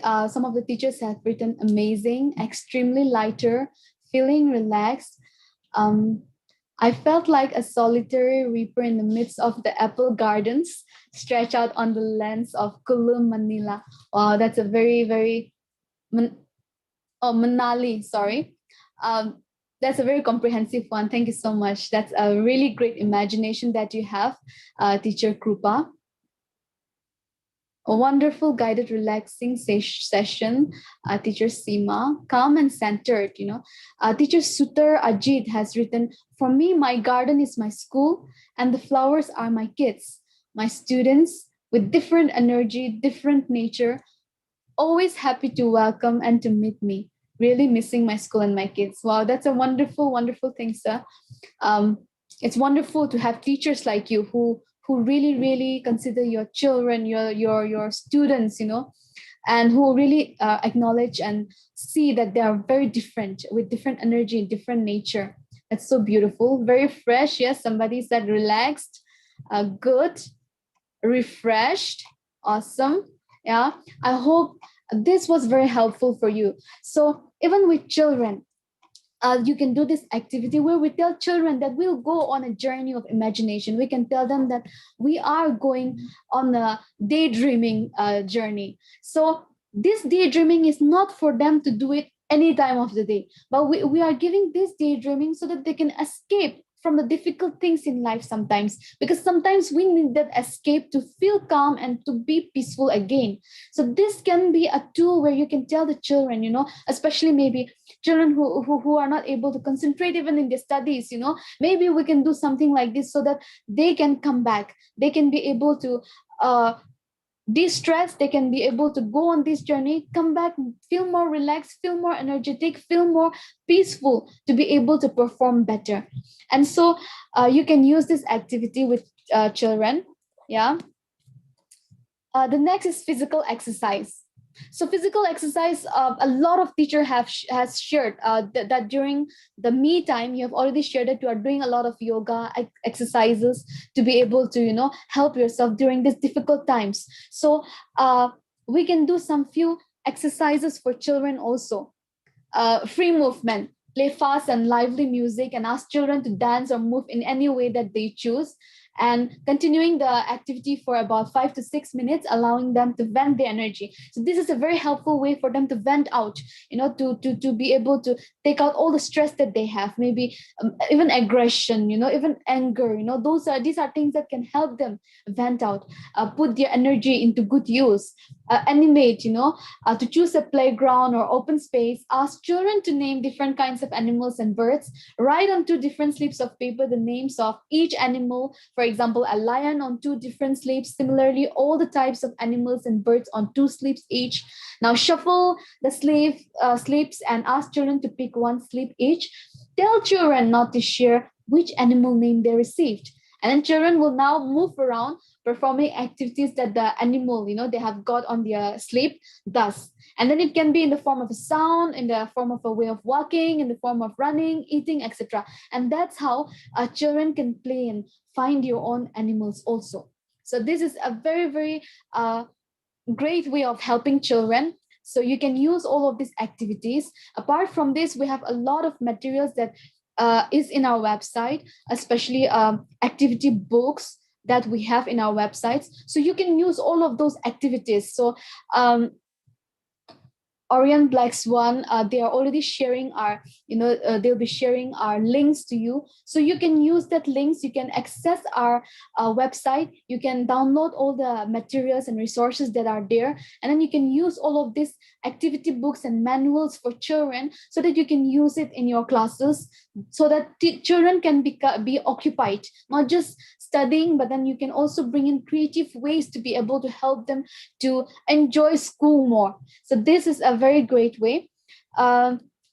Yeah, our session has is coming to an end. This is the last one. This is called melting ice cream, where you can play with the children this game where they melt like ice cream. So the instructions are all there, so you can always look at it and you can always play this game. So here what we do is it's all about body movement. So you have to ask a child, I'd ask children, do you know how ice cream melts? And children knows that so well, how ice cream melts, because when they eat ice cream, it melts. So they know it so well. So you can ask them how it melts, and then you can demonstrate it. So slowly, you show to them how ice cream melts. And then in that way, they can play this game, they can have fun. Also, they can distress themselves. So this is the end of our session for today. And we hope and we believe that it has been helpful for you. We're very thankful to all the teachers who have consistently been with us throughout the chats. Also, all the teachers in YouTube who has been there with us, who has been there doing the activities. We can see all the chats that are coming in YouTube also. But because of the constraint in time, we are not able to read it, each and every one of it. But we're really thankful. Now we will have our question and answer hour. And we will be having, last week we had Sir Shekhar and our Ma'am Sheila. So they will be coming again and they will be joining us to be able to have a very fruitful question and answer hour. You can put your questions in the chat box or in the question box so that they can, help us with their experience and their expertise, so that whatever question you have, please do put it in the chat box and question box, so that we can make this half an hour a very, very fruitful one, where we get to know a lot of, what interventions more can we use, or in terms of different themes that you want to ask questions about. So we can use that this time. So Deepika, do you have anything else to share? Right. Yeah. So thank you everyone for being with us and performing all these wonderful activities with us.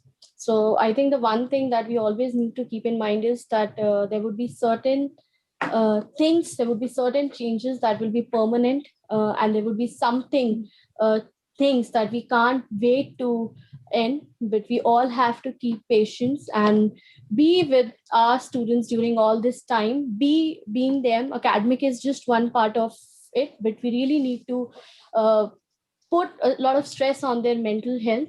So these were some of the activities which you can do with yourself, but also with your students in the online session, which will enrich their experience and as well as promote their mental well-being.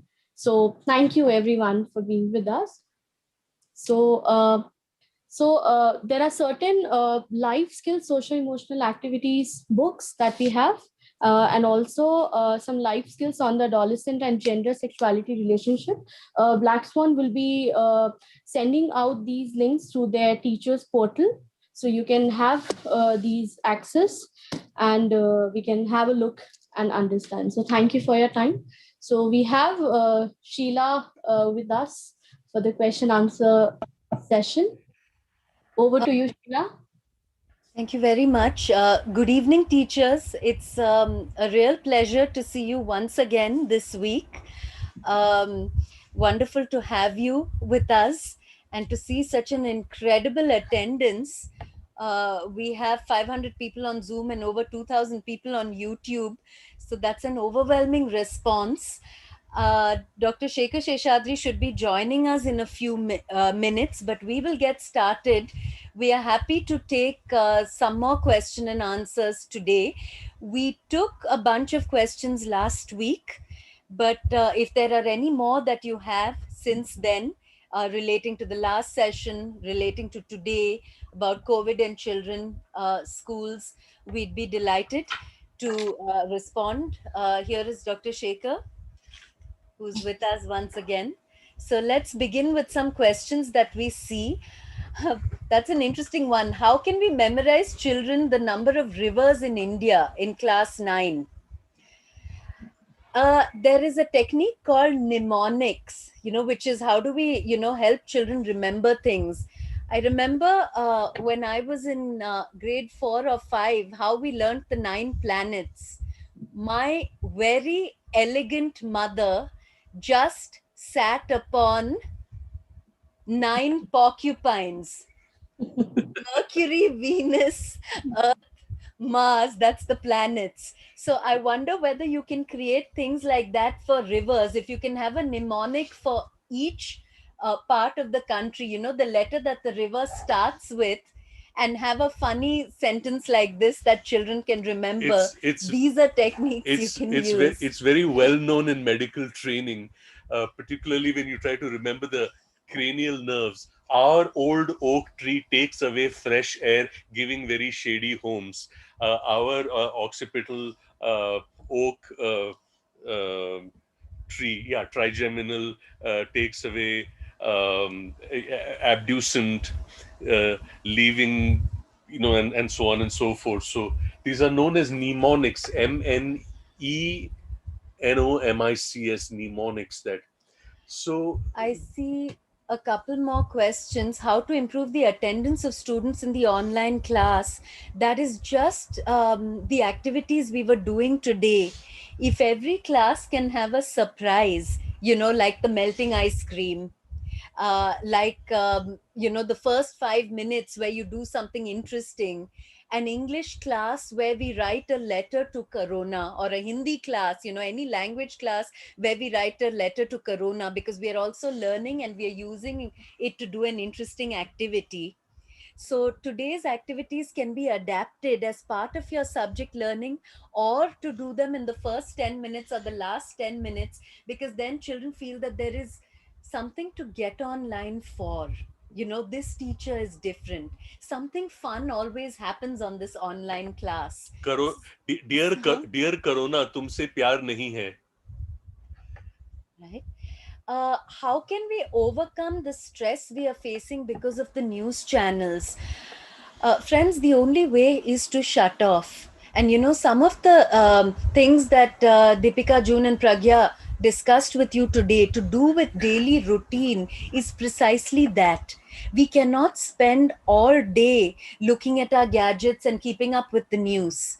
So if that routine, whether it is your own routine as teachers, or whether it is for children, to have perhaps 10 minutes in the morning where you check into the news, because we need to know what is going on by way of curfews, lockdowns, and so on, so that we can make the necessary life changes. And maybe 10-15 minutes in the night to see what is happening again, to touch base with the news, but not to follow it constantly on and on. This would be the only way, because as I think you rightly mean, following the news all day long can create greater anxiety. It can also be very depressing and prevent us from doing the activities we need to do to carry on with our daily lives. It's a time balance between a time management and a processing issue as well. How do you help children actually process what they hear or what other people tell them, to give them a balanced thing that, yeah, there are lots of opinions, but as long as we carry out some of the basic principles that have been taught to us about, particularly in the time of COVID, that when you use generally how we practice hygiene in any case, COVID notwithstanding. So there are some basic principles that you follow. Keep it simple and keep it elegant. About COVID affected students, and many students have lost their interest. How do we help them regain motivation? Again, this could be a simple exercise that is done using some of the techniques we have taught you, such as close your eyes and imagine 5 years from now, where do you see yourself? My dream, my aspiration. Because we are living in times where all of us, and children in particular, because of the many stresses we experience, need a reminder about things we dreamt of, plans we made, things we wanted to be, because everything looks pretty tough now. And to say that, 5 years from now, things may be different. 2 years from now, they will be different. So to do some of these envisioning exercises and have children share, it's a great exercise to do in the first 10 minutes of your online class. What do you want to be? Do you remember what you want to be when you grow up, or 5 years from now? And then connect it to what we are doing today and say, part of what we are doing today is to help you to achieve that dream 5 years from now. It's called a future search conference. Interestingly, the corporate and profit-making agencies know this. 10 years from now, if you wanted to double your profits, what should you be doing 8 years from now, 5 years from now, 1 year from now, 6 months from now, tomorrow? And this future search conference, to really envisage and imagine a time 10 years from now and then work backwards towards that, is a fantastic aspirational activity that one can experiment and very creatively with. Major challenge is to make students keep the cameras on. What should be done to ensure that they come on screen? And teachers, well, again, there could be a fun way to get them to turn their cameras on. Have them do some face painting, maybe, and come on screen with an interesting face that you want to show everybody. It could be funny, it could have an expression. Perhaps they could even make a mask. You can tell them that in the previous session and instruct them and say, I'd like everyone to wear an emotion or be an animal, and to make a simple mask, not more than 15 minutes needed. Wear it because everyone wants to see it next time. So there could be ways like this to motivate children and keep things light in times that are very stressful and difficult. A light touch is हल्का सा जो touch है, नजाकत जिसको कहते हैं, light touch is always very good. Sometimes when we work with issues and challenges and people, it can get a little heavy, the more complex and difficult a situation is. And if we have a framework with which we actually approach a problem, a context, a challenge, but use a light touch, it makes it that much more holding and comfortable for a child in the kind of interactions that you're having with the child. Somebody mentions that students who are going to appear for the exams test COVID positive, etc. You now have the Anni and Addu story. Yep.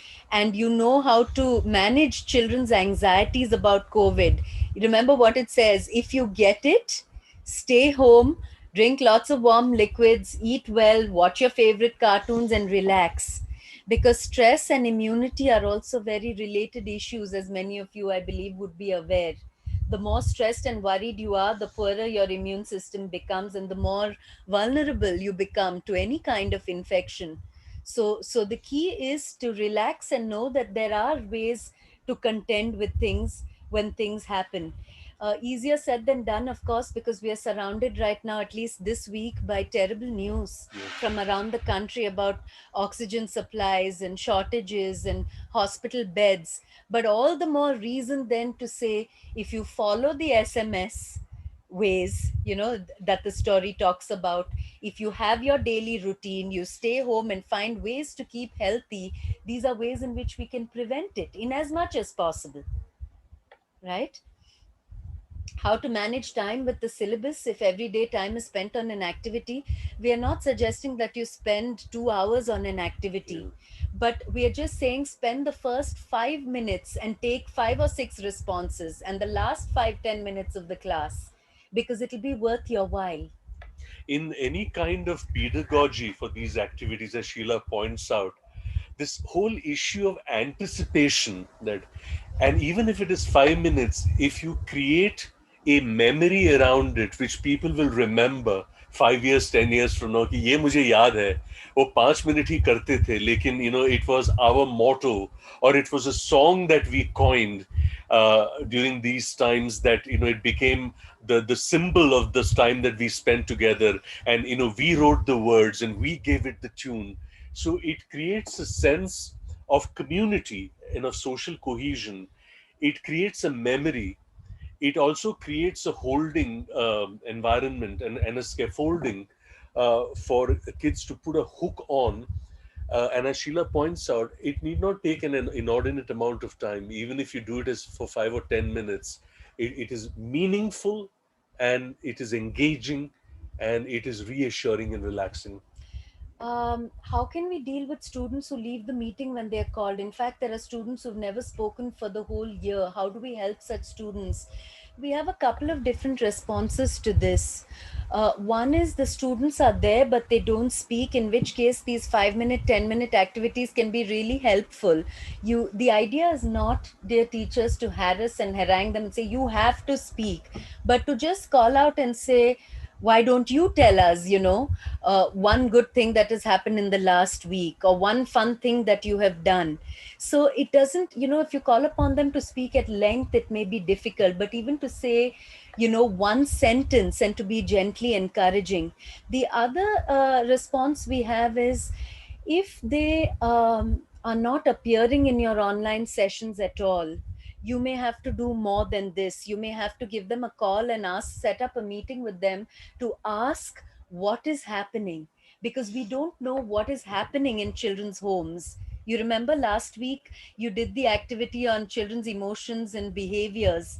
So do recall that. Why does a child not come to the online session at all? Is something happening at home? Are there serious seriously difficult and stressful issues? Is there no connectivity? Are parents fighting? Is the situation impossible for the child to focus on the class? Is the child overwhelmed with anxiety? Has this child got into a sort of depression because he or she has lost a family member? Some of you mentioned loss last week. So we really need to then do a deeper level of conversation with such children to find out, because you teachers are our frontline workers where children are concerned. You are the first to know that something is not right with the child. And now more than ever before, it is important to play that role. What is the risk that this particular child is being exposed to? If you find out, perhaps you can assist that child or link that child to psychological assistance. Sheila, there's a very important issue in the context of the term loss that you used, which has actually come up, that how do you work with or comfort a child who has suffered the loss of a parent in this terrible pandemic that we are in the midst of? That, and dear teachers, loss and grief is something that Samvad has worked extensively on. And in fact, if you look at the resources that we gave you last time, which is the website www.nimhanschildproject.in, and if you go to the section on training, and there is there are 3 modules, one of which is on working with loss and grief. You will find simple ways of working with children, and we put it on chat. But Sheila, some thoughts from you on how do you comfort a child who has, and mind you, it depends on the age. Are we talking about a 6-year-old? Are we talking about a 9-year-old? Are we talking about a 14-year-old? So age makes a lot of difference about how children actually experience and conceptualize loss. And is it a sudden loss? Is it a protracted kind of an experience that the child has had? Where young children are concerned, you would find a couple of stories on our website. There is one about Tariq and his fish. So, how do you work with younger children on issues of loss? So you could actually use that story with children and talk about the idea of loss, and it has concepts about death, about how it's not your fault. It's very, very relevant, this story, especially in the COVID time, because it talks about a fish that died because of illness. There are big illnesses, there are small illnesses. Small illnesses are like when you have a cough and cold, and you take some medicine, you drink warm things, and you recover in a few days. You have bigger illnesses that last for many years in our lives. People who have diabetes and hypertension, issues like that, for which they need to take medicine every day to be able to keep their health. And then you have some sicknesses where doctors try their best, and they're not able to cure the person, and then these people are not with us anymore. So to help them to distinguish also that not all illness and sickness is the same. Similarly, if you had to apply it to the COVID scenario, COVID does not affect everybody in the same way. People who are very old, because they're already weak and may have other illnesses, COVID, affects them in certain ways and they may not survive. People who already have illnesses of some kind, we don't know, and that's why they don't survive. So it's not true that everybody dies of COVID. It's important to give these messages when we talk about loss as well. And another type of response, of course, which is very critical, is um, to reassure children that you are there to support them, that you understand that it's a very difficult time, and that if they want to talk about the person they lost, could be a caregiver, it could be a friend, it could be a close relative, that you are there to listen and to comfort. Because dear teachers, there is no short answer, as we all know. Loss and grief are perhaps the most universal Listen, experiences, COVID or no COVID. We all have them in various ways. It's just that COVID has propelled the issue into, the forefront, and we really are confronted with it now. So to allow children a space, because many times we tell children in the context of loss, um, oh, that's okay, these things happen, you will forget, you need to focus on your future. One doesn't know whether these are really helpful responses. Are they even helpful to us as adults? And if not, how do we expect children to process some of these very complex issues? And therefore, the need to create a space just to listen and comfort, because children often don't have the space to share grief. And if you can create that, I think you would be making an enormous difference in their lives. I would just like to add to this, and just as loss and grief are universal experiences, they also are unique for that child, given the context of the child's age and the nature of loss and the person that the child lost and what that person meant to the child. And to allow, as Sheila pointed out, that child the space to articulate the experience that he or she has endured and gone through, and have the reassurance that it has been heard with respect, and responded to with a validation of the emotional essence that the narrative carries. That As a maths teacher, I have to create more interest as well as ensure that the drill work goes on properly. Any advice? Manohar sir, if you are teaching older children, especially high school kids, you may want to use the COVID numbers and data to teach a lot of mathematics. You may want to connect what is happening around children, which is why they're disinterested and preoccupied, to mathematical concepts. And that is life education. You're connecting what is happening around them to actually teach concepts, like whether they are graphs or numbers or problems. They can be about oxygen cylinders, they can be about hospital beds. You could use that kind of creativity possibly, so that children see things differently. What measures can be taken to remove the fear of pandemic from the minds of children? I think we've spent the last 2.5 hours looking at this, yeah, the starting from the story itself. yeah the issue also is not just removing the fear of the pandemic, but it's also putting other experiences, positive experiences, aspirational uh, thoughts, plans, activities. So if consciousness is like a container in which fear of pandemic is one, it's like the basic laws of chemistry. If a molecule of gas is put in a fixed container, it expands to fill the place. But if you put other chemicals, then the relative space that it occupies becomes less. That so yes, there are methods to remove the fear of pandemic, but you also reduce the space that the fear occupies in consciousness by putting other experiences, other thoughts, other creative aspirations into the reservoir of children's consciousness to then balance the kind of fear that the pandemic actually causes.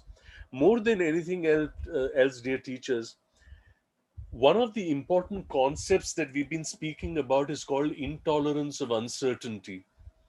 And this fear is actually related to an intolerance of uncertainty. And it's interesting that if you ask any human being, how far into the future have you predicted your life? And and someone may say, I have made plans for 10 years, or I have made plans for the next 1 year, because my graduation is over and I have already registered for this online course. But if you ask this question to a stockbroker, he will say 2 seconds, because my life can come crumbling if I make a bad investment. So it is this fear of intolerance of uncertainty that really structures the kind of fear that we have, because the truth is that no one really knows how the pandemic is going to really pan out. So that's how you really handle the kind of fear of uncertainty that and fear that children have. Okay. Also, I wanted to add, it's not just about removing the fear or anxiety, it is about addressing fears and anxieties. And that has been the emphasis of a considerable part of today's work, especially the COVID story. We all fear and feel anxious about what we do not know, what we cannot predict. And therefore, when we are given factual information in ways that are reassuring, that's when we feel reassured. Children are not different from adults. So it's the fear of the unknown. That's why we wrote that story, to explain COVID to children, so that the information is provided in simple, creative, and non threatening ways to help them understand the pandemic. That's one key way to reduce anxiety, as I'm sure Deepika and Pragya and June mentioned earlier. Children are always hearing bits and pieces of adult conversations, and therein lies the danger. So they put two and two together, not always to make four. 22. So they made, to make 22. And then their internalizations are not accurate, and that is what serves as a source of anxiety, when they understand things incorrectly and then start to worry about them. So it's important to set the facts straight and give them information. All right. Somebody put a question about how do we deal with challenging students online. Dealing with challenging students is very challenging, both online and offline. And the answer is very similar to what we said earlier. I don't know what the challenges are, but if you see behavior problems, if you see inattentiveness, you see aggressive behavior, perhaps, it's time to have a separate conversation. Not all discussions can be addressed in the online classroom, just like not all discussions can be addressed in the in-person classroom. You may have to call for a parents' meeting on the phone or online to discuss what is going on at home with the child. Because now from the whole inner voice framework that we discussed last week, that every behavior, every challenging behavior particularly, has behind it an emotion. And behind every emotion, there is the inner voice of the child, how the child thinks and understands things. Where does that come from? That comes from a difficult experience which occurs in a certain context. So if you apply that framework, and you contact the parents and the child to say, these are my observations, what is really happening at home or with the child. You may need an interview with the child and with the parents, same as you would do when you were in school, right? Just like you teachers call parents to say, the child isn't doing well or is something going on, same तो way. ये ढांचा जो है बहुत महत्वपूर्ण है। ये हमारा मंत्र अगर हो जाए, संदर्भ, अनुभव, अंतर्ध्वनि, भावना और व्यवहार। हर व्यवहार के पीछे एक भावना है, हर भावना के पीछे एक अंतर्ध्वनि, हर अंतर्ध्वनि के पीछे एक अनुभव, और हर अनुभव के पीछे एक संदर्भ।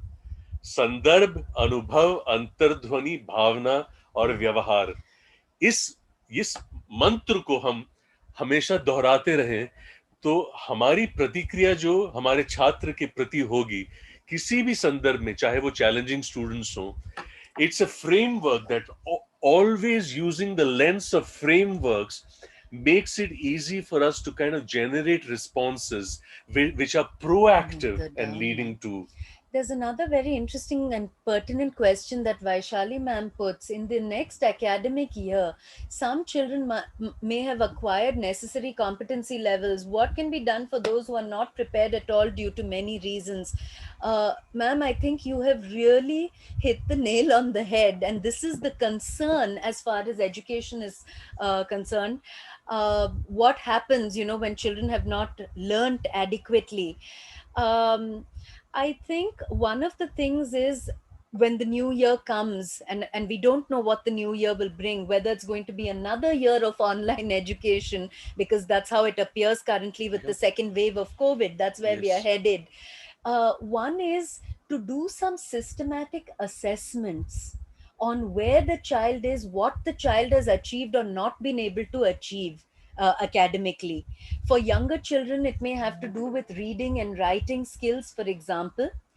If looking at the level of deficit, depending on the level of deficit, one may decide whether to let the child continue at the higher level and provide the additional supports that are required, whether they're in the form of bridge classes, etc.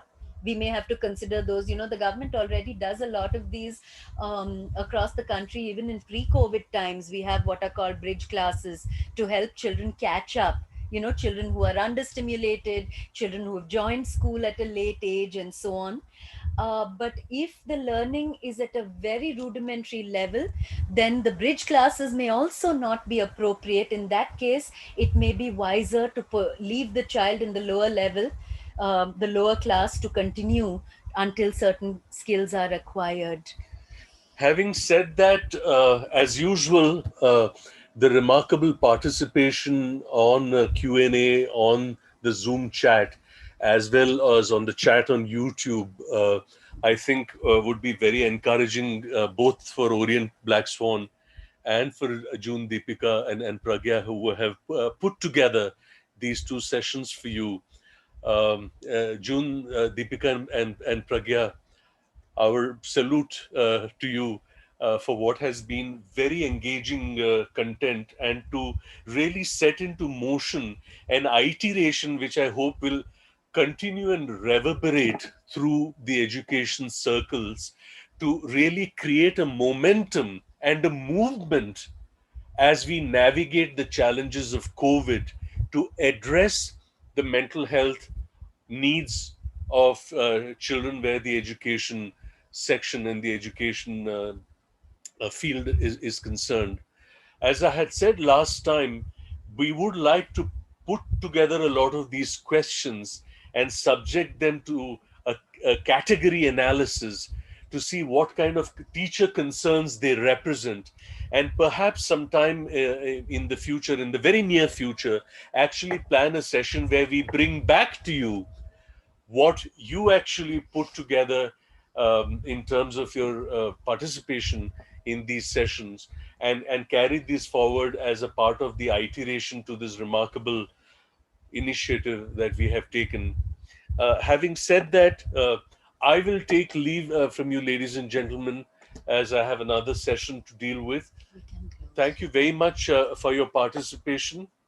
And it is approaching 5:30 now, and I hand over to Orient BlackSwan to basically close the session. Over to you, friends from Orient BlackSwan, and thank you very much, dear teachers, for your participation and your presence throughout these two sessions. Kavita ma'am, over to you. Thank you, sir.